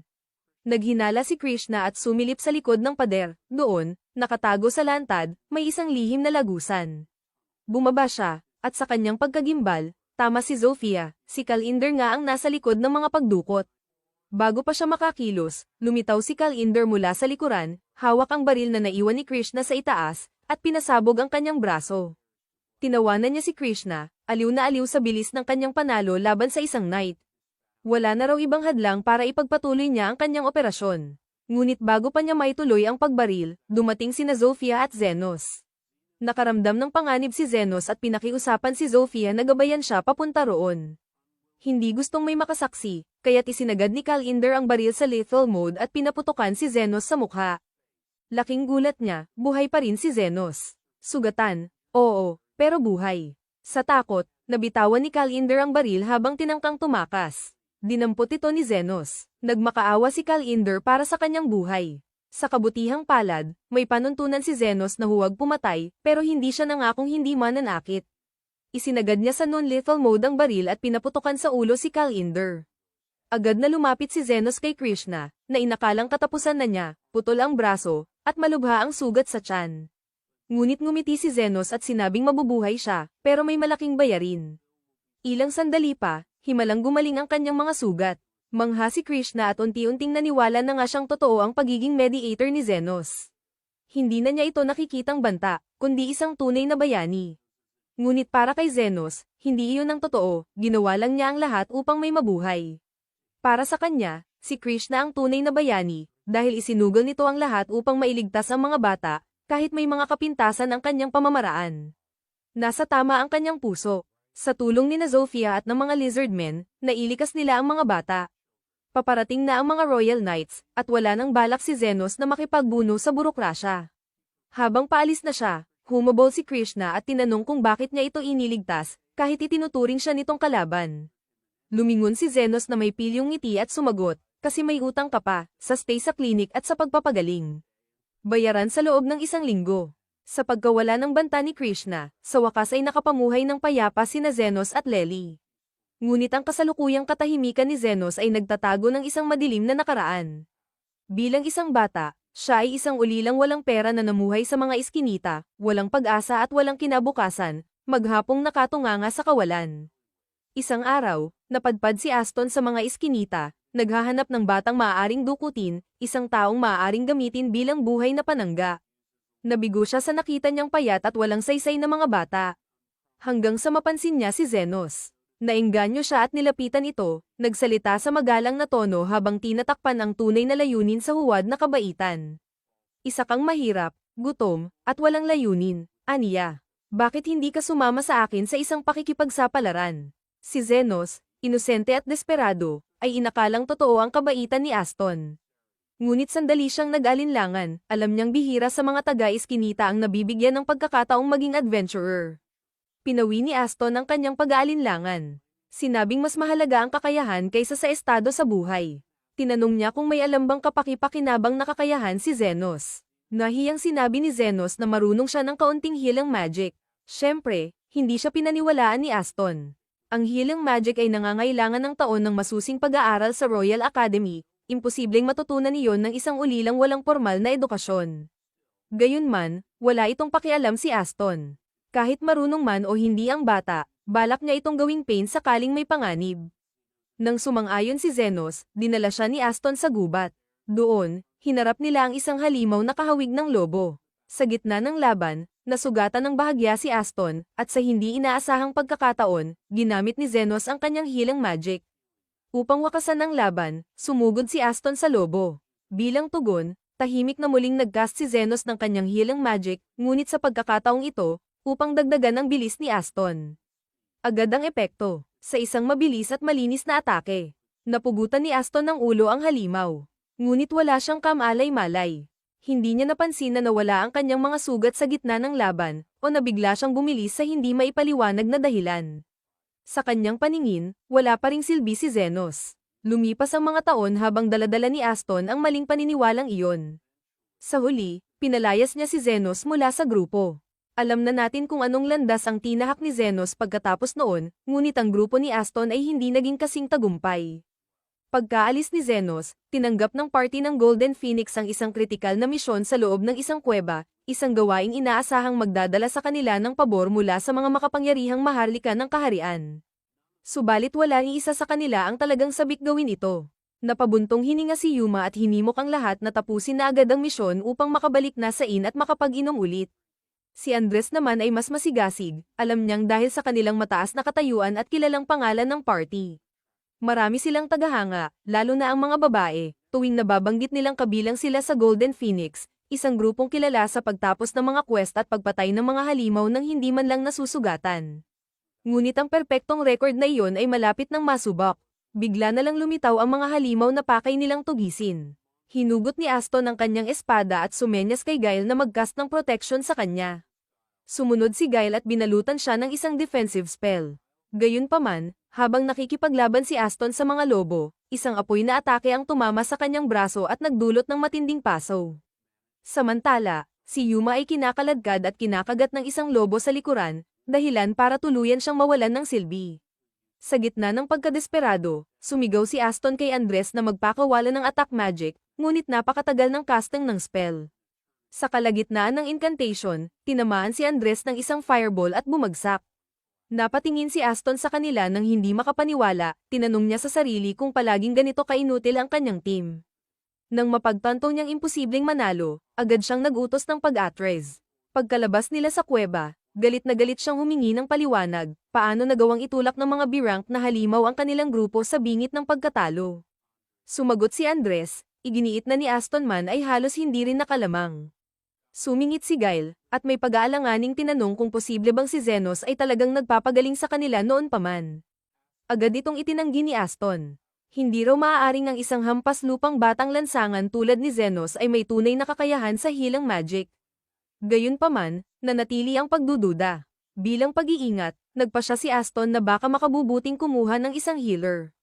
Makalipas ang ilang araw, bumalik sila sa kuweba na may bagong kasama, si Ma, isang profesional na healer mula sa kabisera. Agad siyang nagbigay ng babala, hindi siya sanay sa pagpapagaling sa gitna ng labanan. Karaniwan siyang nagtatrabaho sa lungsod, ngunit pumayag siyang sumama dahil may lisensya siya bilang adventurer.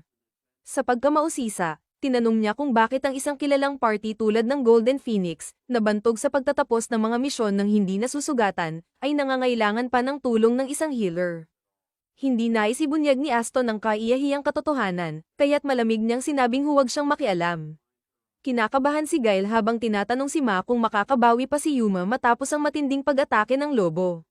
Sinuri ni Ma ang kalagayan ni Yuma matapos siyang gamutin ni Elmo, at kinumpirma niyang mabubuhay ito, ngunit permanente na ang pinsala. Hindi na siya makakabalik sa pagiging adventurer.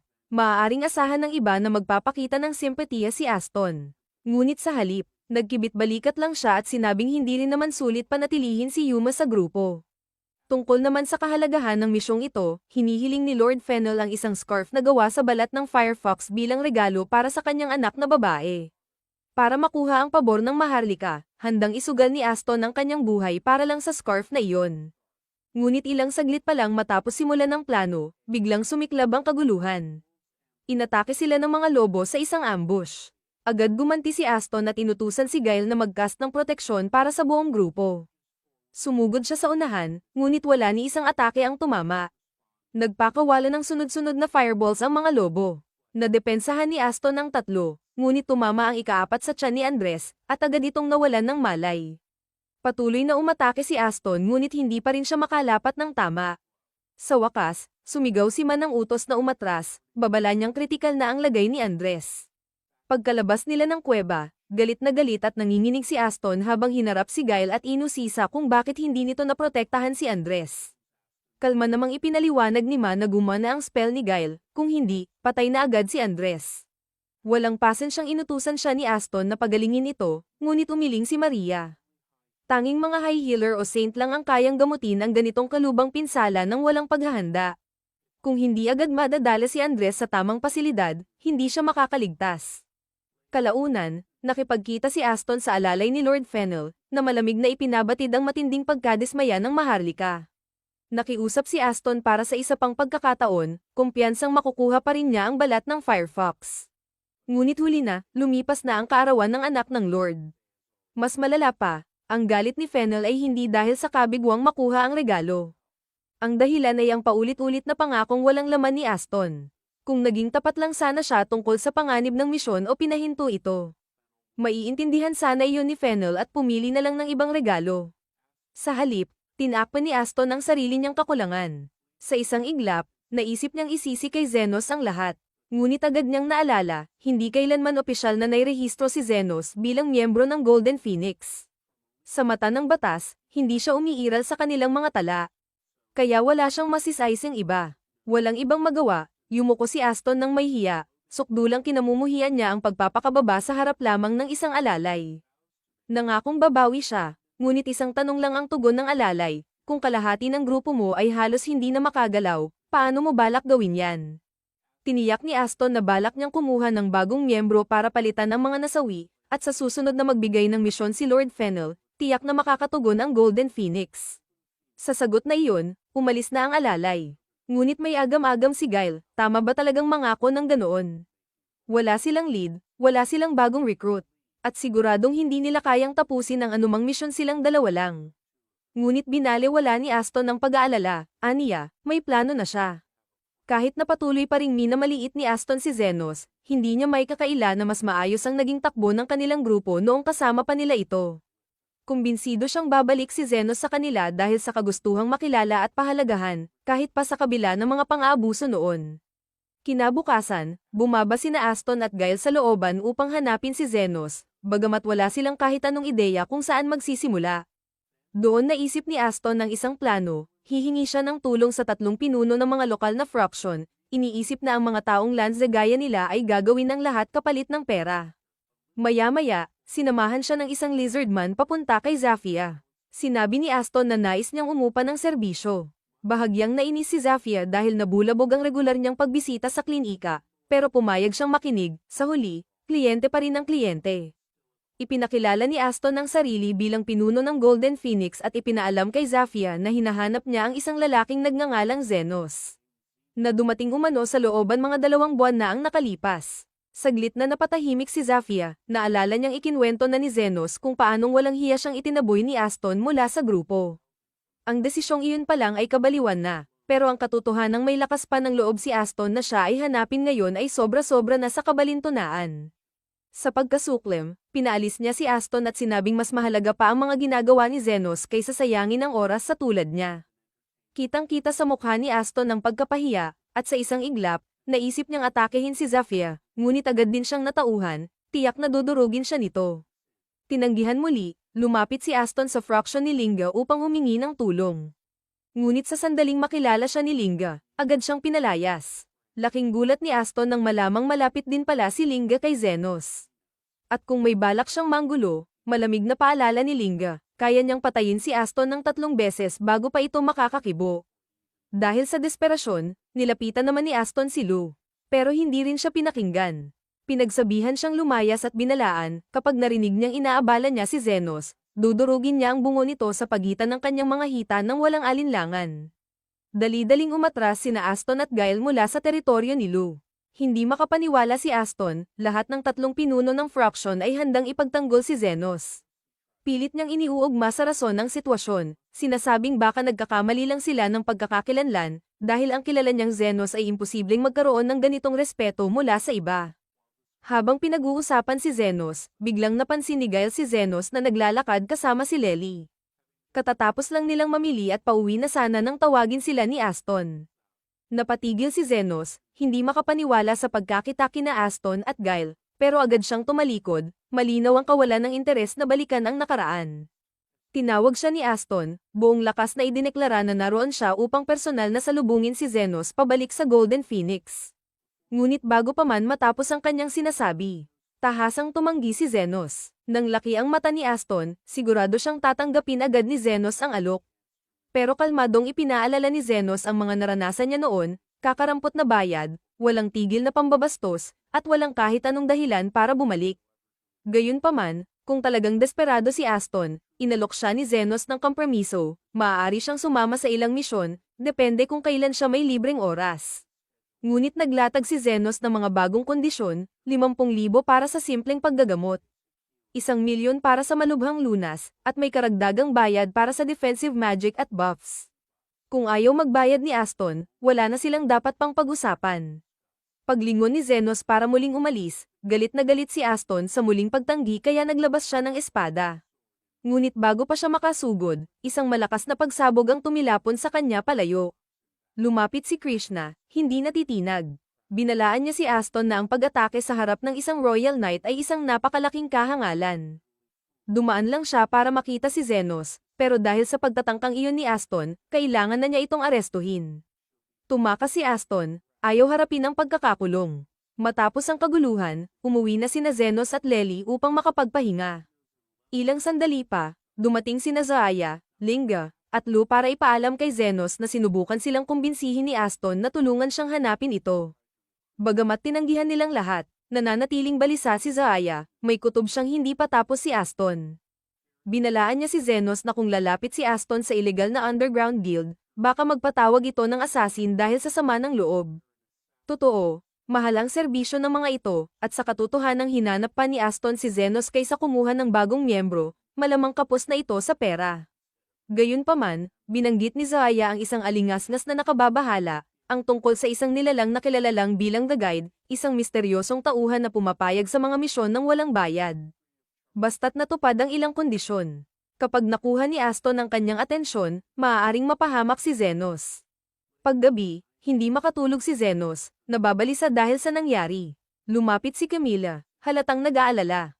Tinanong niya kung totoo bang natutunan ni Zenos ang healing magic habang nasa mga iskinita. Ipinaliwanag ni Zenos na unang lumitaw ang kanyang kapangyarihan nang subukan niyang buhayin ng isang bangkay, at mula noon, kusang damaloy ang healing magic sa kanya. Ipinaalala ni Camila na ipinagbabawal ang resurrection spells. Bagamat naiintindihan niyang wala pa itong alam noon. Napunta ang usapan sa sinaunang ipinagbabawal na mahika. Naalala ni Camila ang mga kwento mula sa kanyang nakaraan, tungkol sa mga digmaan ng Demon Lord, kung saan ginamit ang mga golem na pinakilos gamit ang bawal na salamangka. Bigla na lang may kaguluhang naganap sa labas. Nagboluntaryo si Camila na sumilip. Sa kanyang pagkagulat at takot, nakita niyang nilalamon ng apoy ang malaking bahagi ng iskinita, habang isang nagwawalang golem ang sumisira sa mga lansangan. Habang nagwawala ang higanteng golem sa mga barong-barong, nag-iiwan ito ng bakas ng pagkawasak, dahilan para magtakbuhan ang mga takot na residente upang iligtas ang kanilang mga buhay. Dumating si Zenos upang personal na suriin ang kaguluhan, kasama si Carmela. Napansin niya ang pagkabahala sa kakaibang pagkakataon na lumitaw ang isang sinaunang sandata sa ganitong lugar, nagtatanong kung paano ito napunta sa mga barong-barong. Bigla na lang dumating ang tatlong pinuno ng gang, at nakahinga ng maluwag si Zenos nang makita silang ligtas. Tiniyak nila sa kanya na bagaman sila ay hindi nasaktan, marami sa kanilang mga tauhan ang malubhang nasugatan sa unang pagsalakay ng halimaw. Nang tanungin nila tungkol sa golem, ipinaliwanag ni Zenos na isa itong artipisyal na nilalang, nilikha gamit ang sinaunang teknolohiyang mahika na matagal nang nawala sa kasaysayan. Binanggit ni Ivy, isa sa mga pinuno, na iniulat ng kanyang mga orc na especially iya na nagmula ang golem sa kailaliman ng mga barong-barong, kaya't napaisip si Zenos na maaaring may kinalaman ang mga lihim na samahan sa ilalim ng lupa. Inuuna ang mga nasugatan, inutusan niya ang tatlo na tipunin ang mga sugatan sa isang lugar, at nangako na ang mga may kagagawan ay pagbabayaran. Samantala, sa di kalayuan, pinagmamasdan ng taong nasa likod ng pag-atake ang kaguluhan. Si Guy, isang mamamatay tao, ang tumanggap ng trabaho matapos siyang lapitan ni Aston para mag-higanti. Habang natutuwa sa maliit na halaga ng bayad, mas higit pa ang kanyang kasiyahan sa pagkakataong pagsamantalahan ang kanyang likas na pagiging malupit kaysa sa mismong gantimpala. Inilabas ni Guy ang isang prototype na Golem Core Kaon, sinasabing taglay nito ang kapangyarihang ganap na talunin si Zenos. Habang pinagmamasdan niya ang pagwawala ng golem sa mga barong-barong, humanga siya sa nakamamanghang lakas ng pagkawasak nito, ngunit nadismaya sa medyo mabagal nitong galaw. Naisip niya kung paano tutugan si Zenos kapag isa-isang bumagsak ang mga malalapit sa kanya. Gayunpaman, hindi papayag si Zenos na mangyari iyon. Habang mabilis na nagtitipon ng tatlong demi-human gang ng mga nasugatan sa isang lugar. Pinakawalan ni Zenos ang isang makapangyarihang spell ng pagpapagaling, mabilis na naibabalik ang kanilang lakas. Bagaman naiinis pa rin sa ideyang gamutin ang daan-daan ng walang bayad, nagpatuloy siya, tahimik na nag-aalala kay Lily na naiwan sa kanilang tahanan. Si Guy, na nagmamasid mula sa kanyang mataas na pwesto, ay kinikilala ang kahangahangang kakayahan ni Zenos sa pagpapagaling ngunit hindi pa rin nababahala. Alam niyang ang simpleng pagbabalik ng lakas ay hindi sapat hanggat aktibo pa rin ang golem. Matapos gamutin ni Zenos ang mga nasugatan, itinoon niya ang kanyang atensyon sa patuloy na nagwawalang golem, iniisip kung maaari itong mapagod at umurong kalaunan. Agad itong itinanggi ni Carmela, ipinaliwanag na ang mga golem ay hindi tumitigil hanggat hindi natutupad ang kanilang mga utos. Dagdag pa niya, ang paggawa ng golem sa panahon ngayon ay halos imposible, dahil ang mga mataas na kadalisayang magic stone na kinakailangan para sa isang core ay matatagpuan lamang sa pinakadulong timog na kontinente, na minsang naging teritoryo ng mga Demon Lord.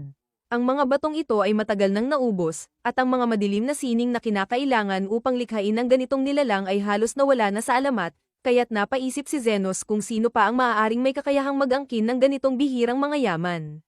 Mabilis na pinawi ni Zenos ang pag-aalala ni Carmela, iginiit na kailangan muna nilang gawing walang bisa ang golem bago alamin ang pinagmulan nito. Nagbabala si Carmela na magiging delikado ito.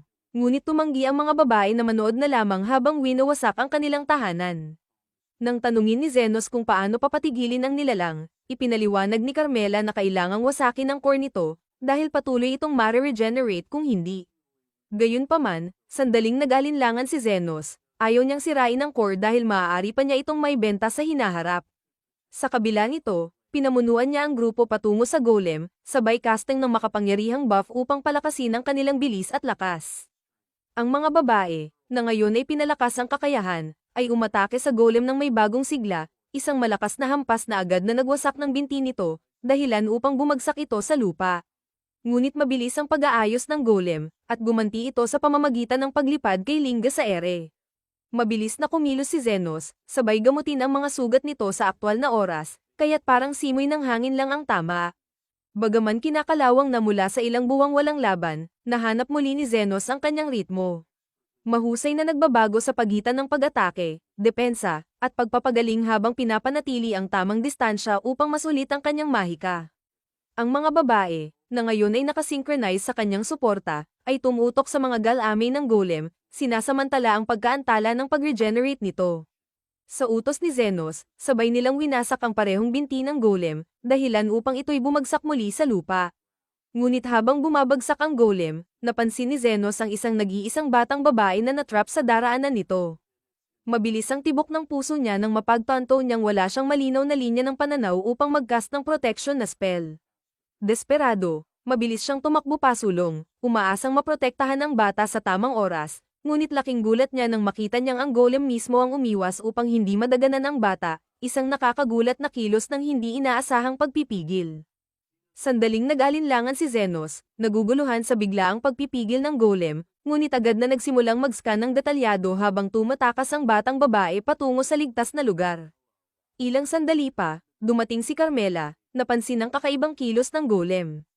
Ipinaliwanag ni Zenos na ang nilalang ay hindi ganap na artipisyal, ang core nito, na nakabaon sa kaliwang bahagi ng dibdib, ay hindi lamang isang magic stone kundi isang buhay na tao. Mula sa malayong mataas na pwesto. Pinagmamasdan ni Guy ang nangyayari habang nakangisi, habang unti-unting nalalaman ni Zenos ang lihim ng kanyang madilim na likha. Dahil sa kakulangan ng mataas na kalidad na magic stones, napilitan si Guy na gumamit ng isang bawal na pamamaraan, pagsanib ng isang tao sa isang di-perpektong bato upang mabuo ang core ng golem. Pinili niya si On, isang hanggal na mandirigmang pinamumunuan ng galit at pagsisisi, iniisip na ang matinding negatibong emosyon nito ay gagawing mas madaling manipulahin. Nakumbinsi ni Guy ang pulang buhok na mandirigma na ang pagsanib sa bato ay mahalaga para sa kanyang paghihiganti, sinamantala ang kanyang desperasyon upang mapalakas ang eksperimento. Ngayon, sabik siyang malaman ang susunod na gagawin ni Zenos, nagtataka kung may lakas ng loob itong sirain ng isang dating kasama upang mailigtas ang mga barong-barong. Nang matanto ang malupit na katotohanan, inutusan ni Zenos ang mga babae na umatras, iginiit na ito ay laban na siya lamang ang makakaya. Umatras din si Carmela. Inaalala ang papalapit na pagsikat ng araw, kaya't naiwan si Zenos na mag-isa kasama ang nagwawalang golem. Habang nakatingin siya sa dambuhalang anyo ng golem, napaisip si Zenos sa mapait na katotohanan. Sa kabila ng kasakiman at pagiging makasarili ni On, na isinilang mula sa isang trahedya kung saan nabigo siyang iligtas ang kanyang kapatid na babae dahil sa kahirapan, tila may bakas pa rin ang pagkatao na nananatili sa kanya. Naisip ni Zenos kung ang tanawin ng natatakot na batang babae ay nagpukaw ng alaala ng kanyang nawalang kapatid. Ngunit alam niyang huli na para sa pagtubos. Sa matinding pagpapasya, lumikha si Zenos ng isang espada mula sa dalisay na mana, mabilis na sumugod pasulong upang putulin ang malalaking braso ng golem sa isang mabilis at tuloy-tuloy na pag-atake. Habang umaatungal ang nilalang sa matinding sakit, itinuloy ni Zenos ang kanyang pag-atake, malalim na hinihiwa ang dibdib nito gamit ang isang huling, mapanirang slash, inihayag ang baluktot at nakulong na anyo ni On sa loob ng wasak na core. Ipinahayag ni Zenos kay Eston na ito na ang katapusan at, nang walang pag-aalinlangan, tinapos ito. Nakita ito ni Guy at nagulat sa walang awang kilos ni Zenos, hindi inaasahang ganito ang magiging tugon nito. Ngunit naisip din niyang maaaring naghihiganti si Zenos para sa mga dating pang-aapi sa kanya. Bagaman nawalan ng gana, nagbabalak na sanang umalis si Guy, ngunit napansin niya ang isang hindi inaasahang bagay. Hindi lamang pinapatay ni Zenos si Eston, kasabay nito ay pinagagaling din niya ito. Maingat na winawasak ni Zenos ang mga bahagi ng katawan ni Eston na nagsanib sa Magic Stone, sabay binabalik ang mga ito sa normal na laman ng tao. Nakakapagod ang proseso, ngunit nagpatuloy si Zenos, nagpapakita ng pambihirang tibay at katumpakan, sa kabila ng katotohanang napakarami na ang kanyang pinagaling kanina. Namangha si Guy, hirap maintindihan ang lawak ng kakayahan ni Zenos, kaya't napilitan siyang muling suriin ang kanyang sariling estratehiya. Samantala, sinabi ni Zenos kay Eston na bagaman mas mainam para sa mundo kung mamamatay siya ngayon. Hindi niya ito papayagan. May isang tao na kailangang managot para sa pagkawasak sa mga barong-barong, at hinihingi ni Zenos ang kabayaran para sa walang tigil niyang pagpapagaling sa mga nasugatan. Bukod dito, may dalawang mahalagang utang na loob siya kay Eston, ang pagliligtas sa kanya mula sa lansangan at ang pagbibigay ng gintong barya na sa huli ay pinalaya si Lily at binago ang kanyang buhay. Sa huli, ipinahayag ni Zenos na bilang isang manggagamot, hindi niya kayang hayaan na may mamatay sa kanyang pangangalaga. Sa matinding pagpapasya, ibinagsak ni Zenos ang isang malakas na suntok sa Magic Stone na nakabaon sa puso ni Eston, ganap itong dinurog. Napalaya mula sa impluwensya ng bato, napaluhod si Eston at inamin na ang pambihirang kakayahan ni Zenos ay napakatindi na halos pinapalula siya nito. Naalala niya kung paano ipinagtanggol ni Zenos ang mga demi-human na babae kanina, at ngayon ay napagtanto niyang si Zenos pala ang nagpoprotekta sa kanilang grupo. Bumagsak si Eston, humihingi ng tawad kay Zenos. Kahit na alam niyang hindi siya karapat-dapat dito. Inutusan siya ni Zenos na tumayo, ngunit tumanggi si Eston, sinasabing hindi siya tatayo hanggat hindi siya pinapatawad. Hindi natuwa si Zenos at mariing sinabi na bumangon siya agad dahil kailangan pa niya itong suntukin sa mukha.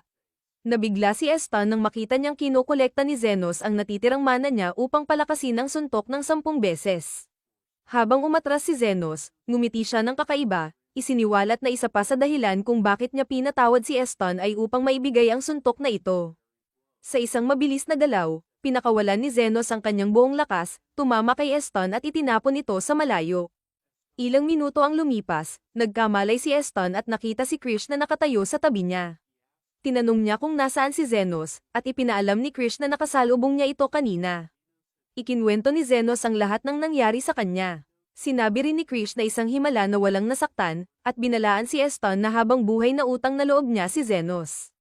Kasabay nito, inaresto siya ni Krish sa maraming kaso, kasama na ang kahalayan sa publiko. Doon lang napagtanto ni Eston na nakaupo siya roon na walang saplot. Ipinasa ni Krish ang mensahe mula kay Zenos, kinuha na ang espada niya upang may benta bilang kabayaran. Iniwan si Eston na walang espada, walang damit, at halos walang dignidad. Gayunpaman, iniwan siya ni Zenos ng isang huling alaala, isang gintong barya, kapareho ng severance pay na minsang natanggap niya. Sinabi ni Krish na hindi na nais ni Zenos na makita pa siya kailanman. Nang marinig ito, napaluha si Eston, parang isang batang iniwan. Samantala, pauwi na si Zenos, ngunit nasalubong ang mga demi-human na babae, na nag-alok ng kanilang suporta kahit napilit niyang sinasabing ayos lang siya. Pagdating niya sa kanyang tahanan, masiglang sinalubong siya ni Lily, agad siyang tinimplahan ng tsaa, tiwalang ligtas siyang nakauwi. Si Krishna ay walang tigil na nag-iimbestiga sa utak ng Golem incident, ngunit kakaunti pa rin ang kanyang mga natuklasan. Ang tanging alam niya ay ang salarin ay isang kilalang, The Guide, isang mailap na tao na hindi nag-iiwan ng bakas. Sa kabila ng kanyang mga pagsisikap na hanapin ito, ang lugar kung saan nagkita sina Asen at The Guide ay maingat ng nalinis, na walang iniwang ebidensya. Si Zofia naman ay sumilip din sa ilalim ng mundo ng mga guild at natuklasan na kamakailan lang lumitaw si The Guide. Ngunit maliban doon, nananatiling misteryo ang kanyang pagkatao. Alam niyang walang silbi ang magtanong sa mga lokal, lalo na't para itong multo na hindi basta-basta mahahanap. Para kay Krishna, mapanganib si The Guide, ngunit duda siyang magpapakita ito agad, lalo na't mahusay itong magtago ng bakas. Gayunpaman, hinala ni Zofia na muling magpapakita si The Guide, dahil ang isang tao ng kanyang kalibre ay hindi basta-basta naglalaho ng walang matinding plano. Ngunit tinatanggihan ito ni Krishna bilang simpleng haka-haka. Itinutuon na walang sapat na ebidensya kaya't mananatiling kuro-kuro lang ito. Si Zeus, nararamdaman ang tumitinding tensyon, ay biglang sumingit, tinatanong kung bakit nakaupo si Krishna nang malayo sa iba, na nagpapahirap sa pag-uusap. Ipinaliwanag ni Krishna na bagaman pinahahalagahan niya ang kamakailang tulong ni Zofia, ang kanyang katayuan bilang isang royal knight ay pumipigil sa kanya na makihalubilo ng masyado sa mga demi-human. Si Zenos, nararamdaman ng posibleng init ng argumento, ay maingat na piniling manatiling tahimik upang maiwasan ang lumalalang tensyon. Mabilis niyang pinapalabas ang lahat, inuutusan silang huwag bumalik maliban na lang kung nasugatan. Pagkatapos ay bumagsak si Zenos sa kanyang upuan, sinusubukang magpahinga, nang biglang lumapit si Lely, halatang kinakabahan. Sinisimulan niyang magmungkahi na, dahil sa napakalaking mana na nagamit niya sa laban sa golem, baka masarap magtungo sa hot spring para makapagpahinga. Gayunpaman, bago pa niya matapos ang sasabihin, biglang pumasok si Zafia, masiglang nagpapahiwatig ng parehong ideya. Iniisip ni Zenos na baka maganda rin ang pagbabago ng paligid, kaya pumayag siya, at umalis si Zafia nang may kasiyahang ngiti. Ilang sandali lang, dumating si Linga, maingat na sumilip kung may ibang tao bago magtanong kung gusto ba niyang sumama sa kanya sa hot spring. Bagaman naaakit pa rin si Zenos sa ideya, naramdaman niyang kailangan niyang tumanggi dahil nauna na si Zafia na mag-imbita. Ngunit bago pa siya makasagot, matapang na sinabi ni Linga na magkikita na lang sila sa hot spring, saka mabilis na umalis. Makalipas ang kaunting sandali, dumating si Lo, at kahit hindi pa siya nagsasalita, alam na ni Zenos ang pakay nito. Siya rin ay nag-imbita sa hot spring, at nang manahimik si Zenos, inakala nito na oo na ang sagot, masayang ipinahayag na magkikita sila doon. Hindi nagtagal, si Krishna naman ang sumunod sa pattern, na lalong nagpagulo kay Zenos kung bakit bigla na lang naging interesado ang lahat sa hot spring. Naalala niya bigla na si Lely ay muntik na ring magmungkahi ng pareho bago ito naputol. Subalit, si Lely, labis na nahihiya at naguguluhan, ay nanatiling tahimik, ayaw amining na sayang ang pagkakataon niya. Si Carmela, na narinig ang buong eksena, ay natatawa ng tahimik, naaaliw sa ideya na si Lely, sa wakas ay nagkaroon ng lakas ng loob na magsalita, pero agad din natabunan ng iba. Ngunit, si Zenos ay nananatiling walang kamalay-malay sa kanyang lihim na pagtawa. Si Carmela, nararamdaman ng posibilidad ng mas maraming nakakatuwang sandali sa hot spring. Ay nagpa siya ring sumama, sabik sa bihirang pagkakataon na makapag-relax. Makalipas ang ilang sandali, habang nagpapahinga si Zenos sa mainit na tubig ng paliguan, biglang pumasok si Zafia. Agad niyang itinuro na ito ang panig ng kalalakihan, ngunit binaliwala ito ni Zafia, ipinaliwanag na naglagay siya ng karatulang, out of order, upang matiyak na hindi sila maabala. Bagaman orihinal niyang balak na maging mas prangka, napagpasyahan ni Zafia na manatili na lang sa simpleng usapan, binanggit na napansin ng iba ang pagbabago sa kanyang pag-uugali mula nang makilala si Zenos. Sumang-ayon si Zenos, inamin na mas kalmado na ito ngayon kumpara noon, bagaman mas nag-aalala siya sa lapit ng kanilang distansya. Hindi nagpatinag si Zafia, unti-unting lumapit, umaasang maanggatan si Zenos nang hindi niya inaasahan. Ngunit bago pa siya makapagpatuloy, biglang sumugod si Linga, inakusahan si Zafia na sinusubukang mauna. Nagkunwari siyang nahihilo, sinadyang mapadapa kay Zenos, ngunit mabilis itong hinarang ni Zafia, nagsimula ang isang masiglang pagtatalo. Sa gitna ng kaguluhan, biglang umangat si Lu mula sa tubig, nagpahayag ng kagustuhang sumali sa gulo. Nabigla si Zenos at tinanong kung bakit siya naroon at wala pang tuwalya. Ngumiti si Lu, isiniwalat na kanina pa siya nakatago sa ilalim ng tubig, naghihintay ng tamang pagkakataon para gulatin siya. Pagdating naman sa kanyang mapangahas na pagpasok, inamin niya na gusto niyang ipakita ang kanyang mahusay na katawan, matapang na tinanong kung ano ang tingin ni Zenos. Si Zenos, na hindi makakita ng maayos dahil sa liwanag sa likod ni Lu, ay nakakaramdam pa rin ng matinding pagkailang sa buong sitwasyon. Tahimik siyang nagtiis, umaasang titigil din ang kaguluhan, ngunit biglang dumating si Krishna, pinagsasabihan ng iba dahil sa kanilang kalokohan sa panig ng kalalakihan. Agad na bumwelta ang iba, itinuro na wala rin namang karapatan si Krishna na maghusga, lalo na't halatang pareho lang ang dahilan ng kanyang pagdating.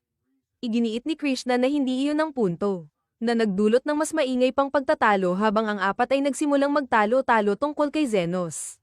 Nainis na si Zenos at sa wakas ay nawalan ng pasensya, malakas na inutusan silang bumalik sa panig ng kababaihan. Napakalakas ng kanyang sigaw na umalingaw-ngaw ito sa buong bulwagan, nagulat ang ibang mga bisita.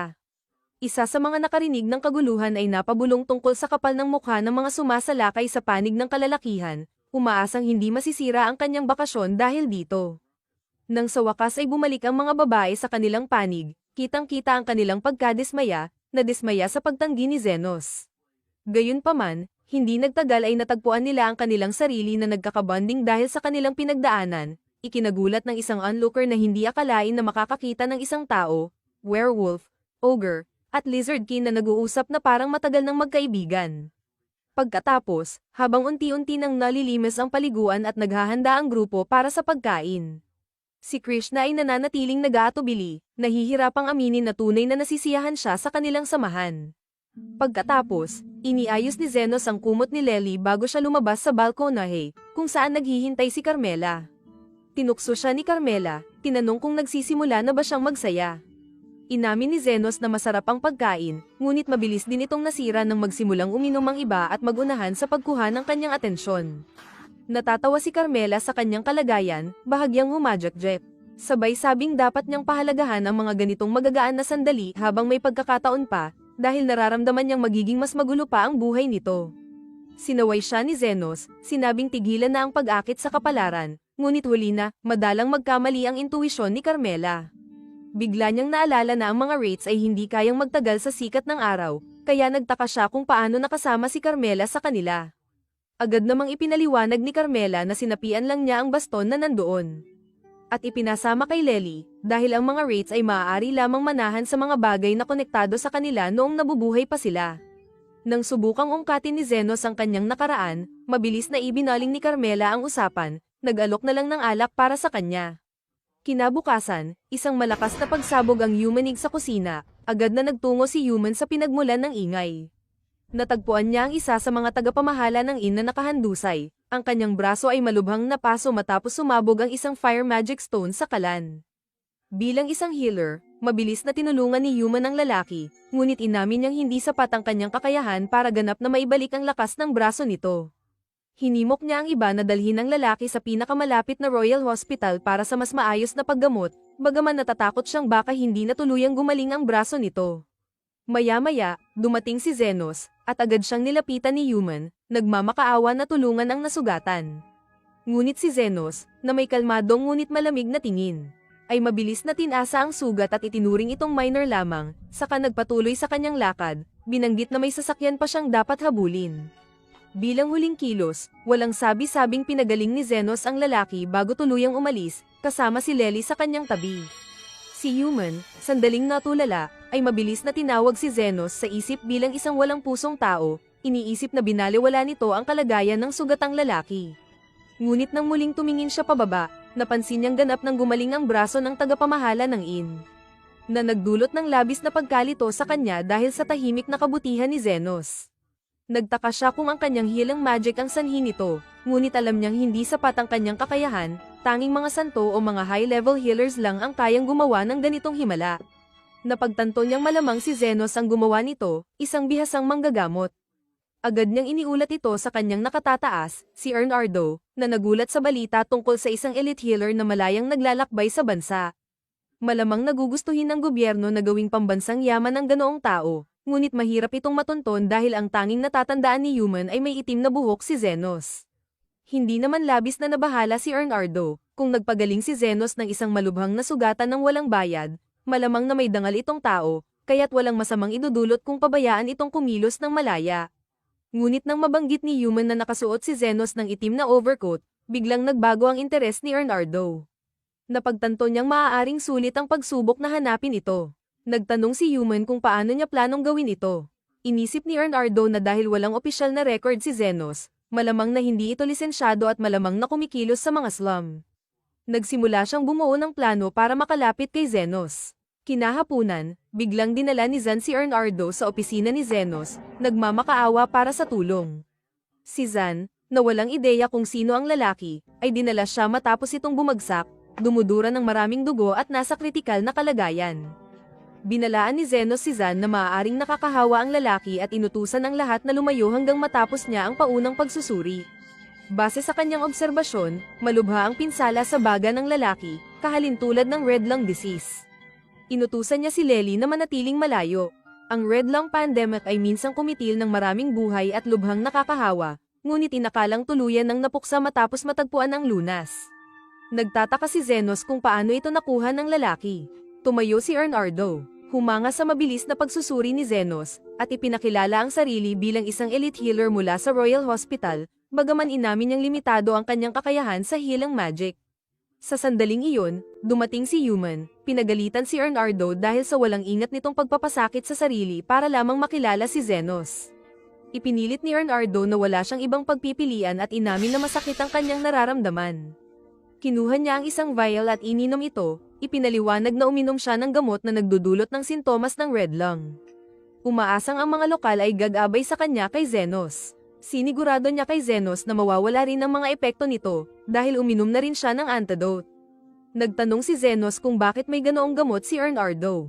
Isiniwalat ni Bernardo na siya mismo ang lumikha nito noong ginagawa niya ang lunas para sa red lung disease ilang taon na ang nakalilipas. Nabigla si Zenos, napagtanto niyang si Bernardo pala ang sikat na doktor na responsable sa bakuna, dahilan kung bakit ito naging elite healer. Ipinaliwanag ni Bernardo ang kanyang kagustuhang makilala si Zenos nang malaman niyang may suot itong itim na overcoat, na nagpaalala sa kanya ng isang matandang kaibigan. Nagtanong siya tungkol sa pinagmulan ng coat, sinabi ni Zenos na ito'y pag-aari ng kanyang guro, na hindi na niya alam kung nasaan ngayon. Inalok ni Bernardo si Zenos na sumali sa Royal Hospital, binanggit ang isang napipintong problema kung saan kakailanganin ang kanyang kakayahan. Sa sandaling iyon, dumating ang mga babae. Narinig ang chismis na may estrangherong nanggugulo kay Zenos, handang makialam kung kinakailangan. Agad namang nilinaw ni Bernardo na wala siyang intensyong pilitin si Zenos, kundi mag-alok lamang ng kontrata, na mukhang tinatanggap naman ni Zenos.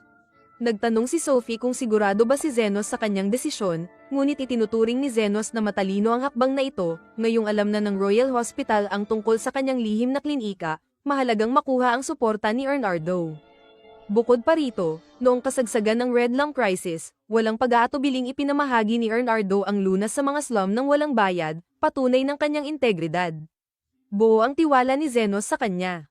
Bilang bahagi ng kasunduan, sinamahan ni Bernardo at Human si Zenos papunta sa Royal Hospital. Namangha siya sa laki ng pasilidad. Sa huli, narating nila ang opisina ni Bernardo, at nang makapagpahinga na si Zenos, ipinaliwanag ni Bernardo ang alok na trabaho. May sunod-sunod na kaso ng pagkawala na kailangang imbestigahan, at nais niyang iatas ang tungkuling ito kay Zenos. Bagamat pumayag si Zenos, inamin niyang hindi siya bihasa sa pagsisiyasat at kinwestiyon kung bakit siya ang pinili ni Bernardo.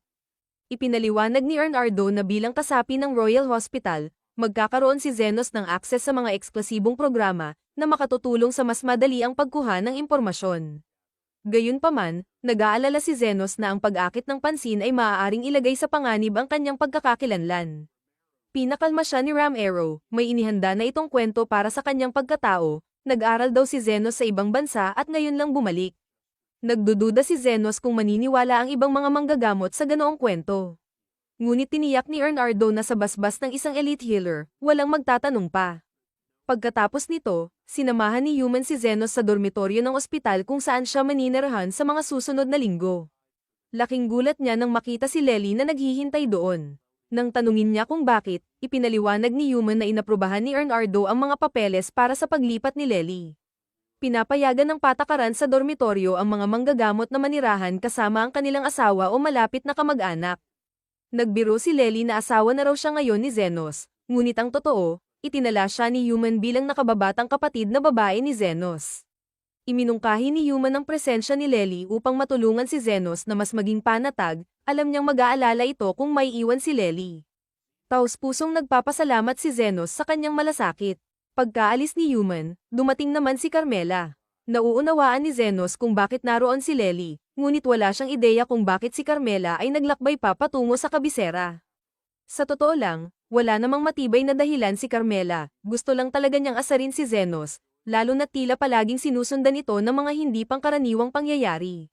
Tinanong siya ni Zenos kung alam ba niya na dahil sa dami ng mga manggagamot sa paligid, nanganganib siyang ma-exercise kapag nakita. Ngunit hindi natinag si Carmela at iginiit na bukod kay Zenos, kakaunti lamang sa lugar na iyon ang may lakas para magpatalsik sa kanya. Kalaunan, nakaupo si Zenos sa cafeteria kasama si Human, na nagtanong kung paano na siya nakaka-adjust. Sagot ni Zenos, nakakaya naman, pero inaasahan niyang malulunod siya sa dami ng gawain at hanggang ngayon ay wala pa rin siyang ideya kung paano makakakuha ng opisyal na lisensya bilang manggagamot. Nag-alok si Human na tulungan siya at ipinaliwanag ang proseso. Una, kailangang pumasa sa pagsusulit ng Healing Aptitude upang makapasok sa Royal Healing Academy. Pagkatapos, matapos ang ilang taon ng masusing pag-aaral, saka pa lamang pwedeng kumuha ng pagsusulit para sa lisensya. Mukhang nakakapagod ang proseso, at namangha si Zenos na may mga taong kinakaya ito. Ngunit iyon pa lamang ang simula, ang pagkakaroon ng adventurer license ay nangangailangan na naman ng isa pang pagsusulit para sa fieldwork. Ganoon din sa serbisyo militar, kung saan may karagdagang pagsusulit para makakyat sa ranggo bilang manggagamot. Karamihan sa mga nasa institusyong iyon ay mga mananaliksik o mga nagtutuloy sa akademikong landas. Sa lawak ng lahat ng ito, nabigla si Zenos kaya ibinaling niya ang usapan at tinanong si Human tungkol sa mga nawawala. Ipinaliwanag ni Human na isa sa mga biktima ay si Alfred, isang bihasa at mataas na antas na manggagamot at mananaliksik. Isa siyang mahabagin at mahusay sa sining ng panggagamot. Ayon kay Bernardo, si Alfred ang isa sa mga pangunahing utak sa likod ng lunas para sa Red Lung. Iniisip ni Zenos na mukhang mabuting tao si Alfred, kaya't nararapat lamang siyang hanapin, kahit na kulang pa siya sa detalye. Tinanong niya si Human kung may anumang lead na pwedeng sundan. Sa sandaling iyon, biglang bumukas ang pinto ng cafeteria at pumasok si Goldrin. Nagtanong si Zenos kung sino siya, at ipinaliwanag ni Human na siya ang pangalawang direktor ng Royal Hospital at isang Class 7 Advanced Healer. Dahil hindi pamilyar si Zenos sa ganitong klasipikasyon, nakinig siya habang nagpapaliwanag si Human, ang mga manggagamot ay hinahati sa beginner, advanced, at elite na mga ranggo, bawat isa ay may 7 antas. Ang isang level 7 advanced healer ang pinakamataas na maaaring maabot bago maging elite, kaya't si Goldrin ay may napakataas na impluensya. Sa kasalukuyan, siya ang nangangampanya upang maging susunod na direktor, dahil ang kasalukuyang direktor ay madalas wala dahil sa katandaan. Kaya't sa praktikal na aspeto, si Goldrin ang may pinakamalaking kapangyarihan sa loob ng akademya. Sa ilalim ng kanyang pamumuno, malaki ang ipinagbago ng ospital, ngunit hindi ito ikinabuti ng lahat. Ayon kay Human, ang mayayaman ay tumatanggap ng pinakamahusay na gamutan, habang ang mga mahihirap ay binibigyan lang ng ice pack at get well sticker. Dagdag pa niya, halos wala raw pagsisikap si Goldrin na paunlarin ang kanyang kakayahan, at may usap-usapan na binayaran lang niya ang kanyang pag-angat hanggang level 7. Mabilis na nabuo ni Zenos ang ideya kung anong klaseng tao si Goldrin, at mas gugustuhin sana niyang iwasan ito ng tuluyan. Sa kasamaang palad, mukhang malabong mangyari iyon, hinala ni Human na maaaring may kinalaman si Goldrin sa pagkawala ni Alfred. Dahil sabik si Goldrin na umangat sa posisyon, nagre-recruit siya ng maraming henyo hanggat maaari, at isa si Alfred sa kanila. Tinanong ni Zenos kung naglabas na ba ng anumang pahayag si Goldrin tungkol sa pagkawala ni Alfred, ngunit itinatanggi raw nito ang anumang kaugnayan. Naiintindihan ni Zenos ang kanyang layunin, ngunit hindi siya sigurado kung paano lalapitan ng isang taong ganoon ka-impluensya. Panyanatag siya ni Human, kapag naipakita raw ni Zenos ang kanyang pambihirang kakayahan sa isa sa mga programa, tiyak na mapapansin siya ni Goldrin. Aminado si Zenos na may talento siya, pero hindi pa niya ito naihahambing sa iba. Kaya hindi rin niya alam kung paano siya makakapanindigan. Gayunpaman, pumayag siyang subukan. Sa sandaling iyon, lumapit ang kasamahan ni Human na si Crescent at nagtanong kung bakit mag-isa siyang kumakain. Sagot ni Human, malaya siyang umupo saan man niya gusto. Mali ang pagkakabasa ni Crescent sa tono niya, at inakalang nagpapakipot lang si Human. Napansin niya si Zenos at agad siyang nakilala bilang ang henyo na inirekomenda ng isang elite healer, bagay na nagpahiwatig ng selos. Umalis na lang siya, at binalaan si Zenos na huwag sirain ang reputasyon ng kanyang sponsor. Tinanong ni Zenos si Human kung ano ang ibig sabihin ni Crescent. Ipinaliwanag ni Human na kaklase niya si Crescent, mabait naman, pero simula nang mascout siya ni Goldrin, lumaki na ang ulo nito. Naalala ni Zenos na noong kabataan niya, minsan siyang nagsanay ng resurrection sa isang bangkay na natagpuan niya sa isang eskinita, sinubukang buhayin ito. Bago pa siya makalikha ng zombie, dumating ang magiging guro niya at pinukpok siya sa ulo. Sabay sabing sayang ang mahika kung sa patay gagamitin. Ani nito, gamitin na lang daw ni Zenos ang kanyang kakayahan upang pagalingin ang mga buhay. Mula noon, kinupkop si Zenos ng kanyang guro at sinimulan siyang turuan ng sining ng healing magic, kasama ang isa pang bata na si Veritra. Sa loob lamang ng isang taon, kapwa sila naging kahanga-hanga sa kanilang kakayahan. Gayunman, pinayuhan sila ng kanilang guro na huwag maging mayabang, ang pagpapagaling ng ilang sugat ay hindi pa sapat para matawag na mahusay, iyon ay para lamang sa isang third-rate na manggagamot. Sa kasalukuyan, dumalo si Zenos sa kanyang unang klase bilang mag-aaral. At ang paksa ay tungkol sa mga nilalang na undead. Bagamat pamilyar na siya sa material mula sa kanyang panahon bilang adventurer, humanga siya sa paraan ng pagtuturo, maayos ang pagkakabuo nito para sa mga walang karanasan. Nang aanyayahan ng propesor ang mga estudyante na magtanong, may nagtanong tungkol sa mga wraith. Sa kasamaang palad, kakaunti lang ang naibahagi ng propesor maliban sa katotohanang ang mga wraith ang pinakamapanganib sa lahat ng undead. Bihira ang mga direktang ulat, at lahat ng adventuring party na nakasalubong ng isa ay nasawi. Ang payo, tumakas agad. Bukod pa rito, ang mga wraith na may kakayahang magsalita ay dapat iwasan, dahil ang kanilang katalinuhan ay karaniwang kaakibat ng matinding kapangyarihan. Nagulat si Zenos, kasalukuyan kasing may nakatira sa bahay nila ni Lil na isang sentient wraith, at hindi niya inaasahang ganoon kalakas si Carmela. Pinili niyang itago ang impormasyong ito upang hindi makalikha ng takot. Pagkatapos, tinanong ng propesor kung mayroon sa mga estudyante ang nakaranas na makatagpo ng undead. Si Crescent ang unang tumugon, ipinakilala ang sarili, at sinabing ilang taon siyang naging adventurer at nakapatay na siya ng humigit kumulang 30 multo. Pumalakpak ang klase sa bilang ng multo ni Crescent, at tila tuwang-tuwa siya sa atensyon hanggang mapansin niyang hindi pumapalakpak si Zenos. Diretsahan niyang tinanong kung ilang multo na ang natalo ni Zenos. Bagamat kaya niyang harapin ang 50 ng sabay-sabay, minabuti ni Zenos na huwag magpakitang gilas at nagsabing kaya niyang magpalayas ng 30. Inakusahan siya ni Crescent ng pagsisinungaling, ngunit kalmado lang natugon ni Zenos na kaya niyang talunin ang 30 ng sabay-sabay. Tumahimik ang buong silid nang mapagtanto ng mga estudyante na ang ibig sabihin niya ay sabay-sabay sa iisang engkwentro.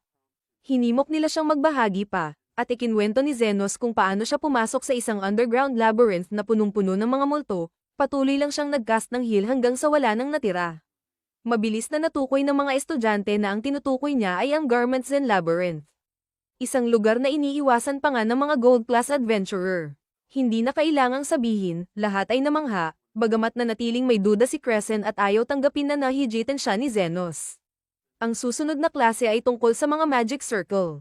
Determinado si Crescent na patunayan ang sarili, kaya umupo siya sa tabi ni Zenos upang aipakitang mas mahusay siya. Hindi gaanong nagbibigay pansin si Zenos sa pag-aaral ng Magic Circle, dahil para sa kanya ay hindi ito praktikal, pero dumalo pa rin siya.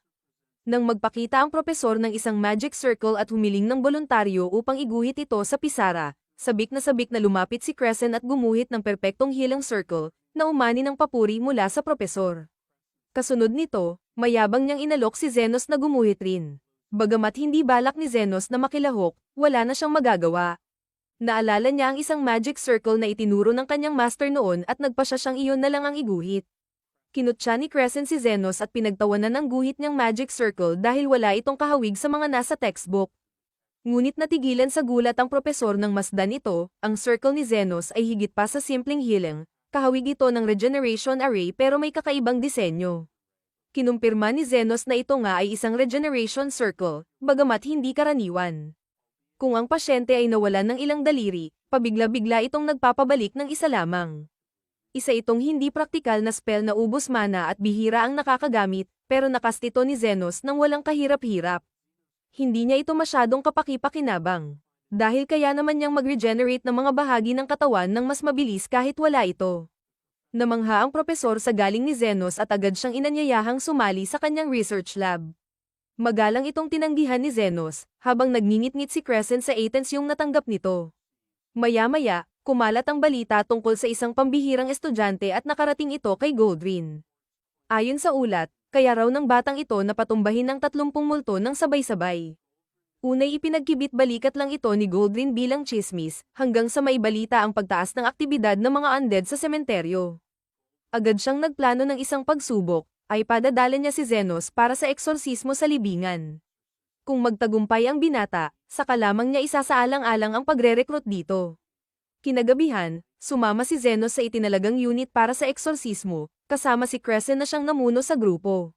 Mabilis silang nalibyutan ng mga multo at halos mawalan na ng pag-asa si Crescent. Ngunit bago sila tuluyang masalakay, nagcast si Zenos ng isang high-level heal na agad nagpawala sa lahat ng kalaban sa isang iglap. Pinuri ni Zenos ang grupo sa mahusay nilang pag-akit sa mga multo, na naging daan upang maalis niya ang mga ito. Ngunit bago pa niya matapos ang kanyang sinabi, mapagmataas na inangkin ni Crescent ang Credato sa high heal spell. Dahil hindi alam ng ibang estudyante ang totoo, naniwala sila sa kanya. Agad namang inudyukan ni Crescent ang mga ito na iulat ang kanyang di umano'y kabayanihan sa kanilang mga guro. Lumapit pa siya kay Zenos at mayabang na idineklara na kailanman ay hindi niya kikilalanin ang kakayahan nito. Walang pakialam si Zenos sa pagiging mayabang ni Crescent. Ngunit kung nais nitong angkinin ang lahat ng papuri, ay huwag muna sana siyang umalis dahil hindi pa tapos ang panganib. Naguluhan si Crescent at nagtanong, ngunit ilang sandali lang ay biglang bumuka ang lupa at lumitaw ang isang zombie king. Nabigla ang mga estudyante sa pagdating ng isang makapangyarihang nilalang, pero nagpahayag sila ng kumpiyansa sa kakayahan ni Crescent, bagamat wala ni isa sa kanila ang gustong tumulong. Piniling manood na lang sa dahilan na baka makasagabal lang. Sa kabila ng lahat, sinubukan pa rin ni Crescent lumaban. Ginamit niya ang pinakamalakas niyang healing spell, ngunit walang epekto. Nanganganib na siya, at kahit halatang dehado, tumakas na lamang siya habang pilit iniiwasang aminin ang kanyang pagkatalo. Samantala, sinabi ni Umain kay Zenos na ang malalakas na undead ay karaniwang humihila ng mas mahihina, ibig sabihin, ang mga naunang multo ay naakit lamang ng presensya ng Zombie King. Hinala ni Zenos, may mas malalim pang dahilan sa likod nito. Habang lalong nahihirapan si Crescent sa pagsalakay ng Zombie King, nag-isip si Zenos kung kailan dapat manghimasok. Bagamat nag-aalala pa rin kay Crescent, hinimok siya ni Umain na maghintay muna, umaasa siyang may matutunan si Crescent sa karanasang ito. Patuloy na nakakaligtas si Crescent sa pamamagitan ng paulit-ulit na pagpapagaling sa sarili tuwing ibinabato siya sa pader. Ngunit sa huli, nahuli siya ng Zombie King at ilang saglit na lamang ay malalamon na siya. Sa wakas, nakialam na si Zenos. Inihanda niya ang isa sa pinakamalalakas niyang spell at, nang handa na, pinakawalan niya ang Mega Heal. Isang matinding liwanag ang lumukob sa nilalang, sinunog ang nabubulok nitong laman sa pamamagitan ng napakalakas na healing magic. Sa pagkalipol ng zombie, natapos ang misyon. Gayunpaman, nanatili sa isipan ni Zenos ang sinabi ni Umain kanina, na ang mga undead ay naaakit sa mas malalakas na nilalang. Di nagtagal, napagtanto niyang ang parehong paglitaw ng mga multo at ng Zombie King ay dahil kay Carmela.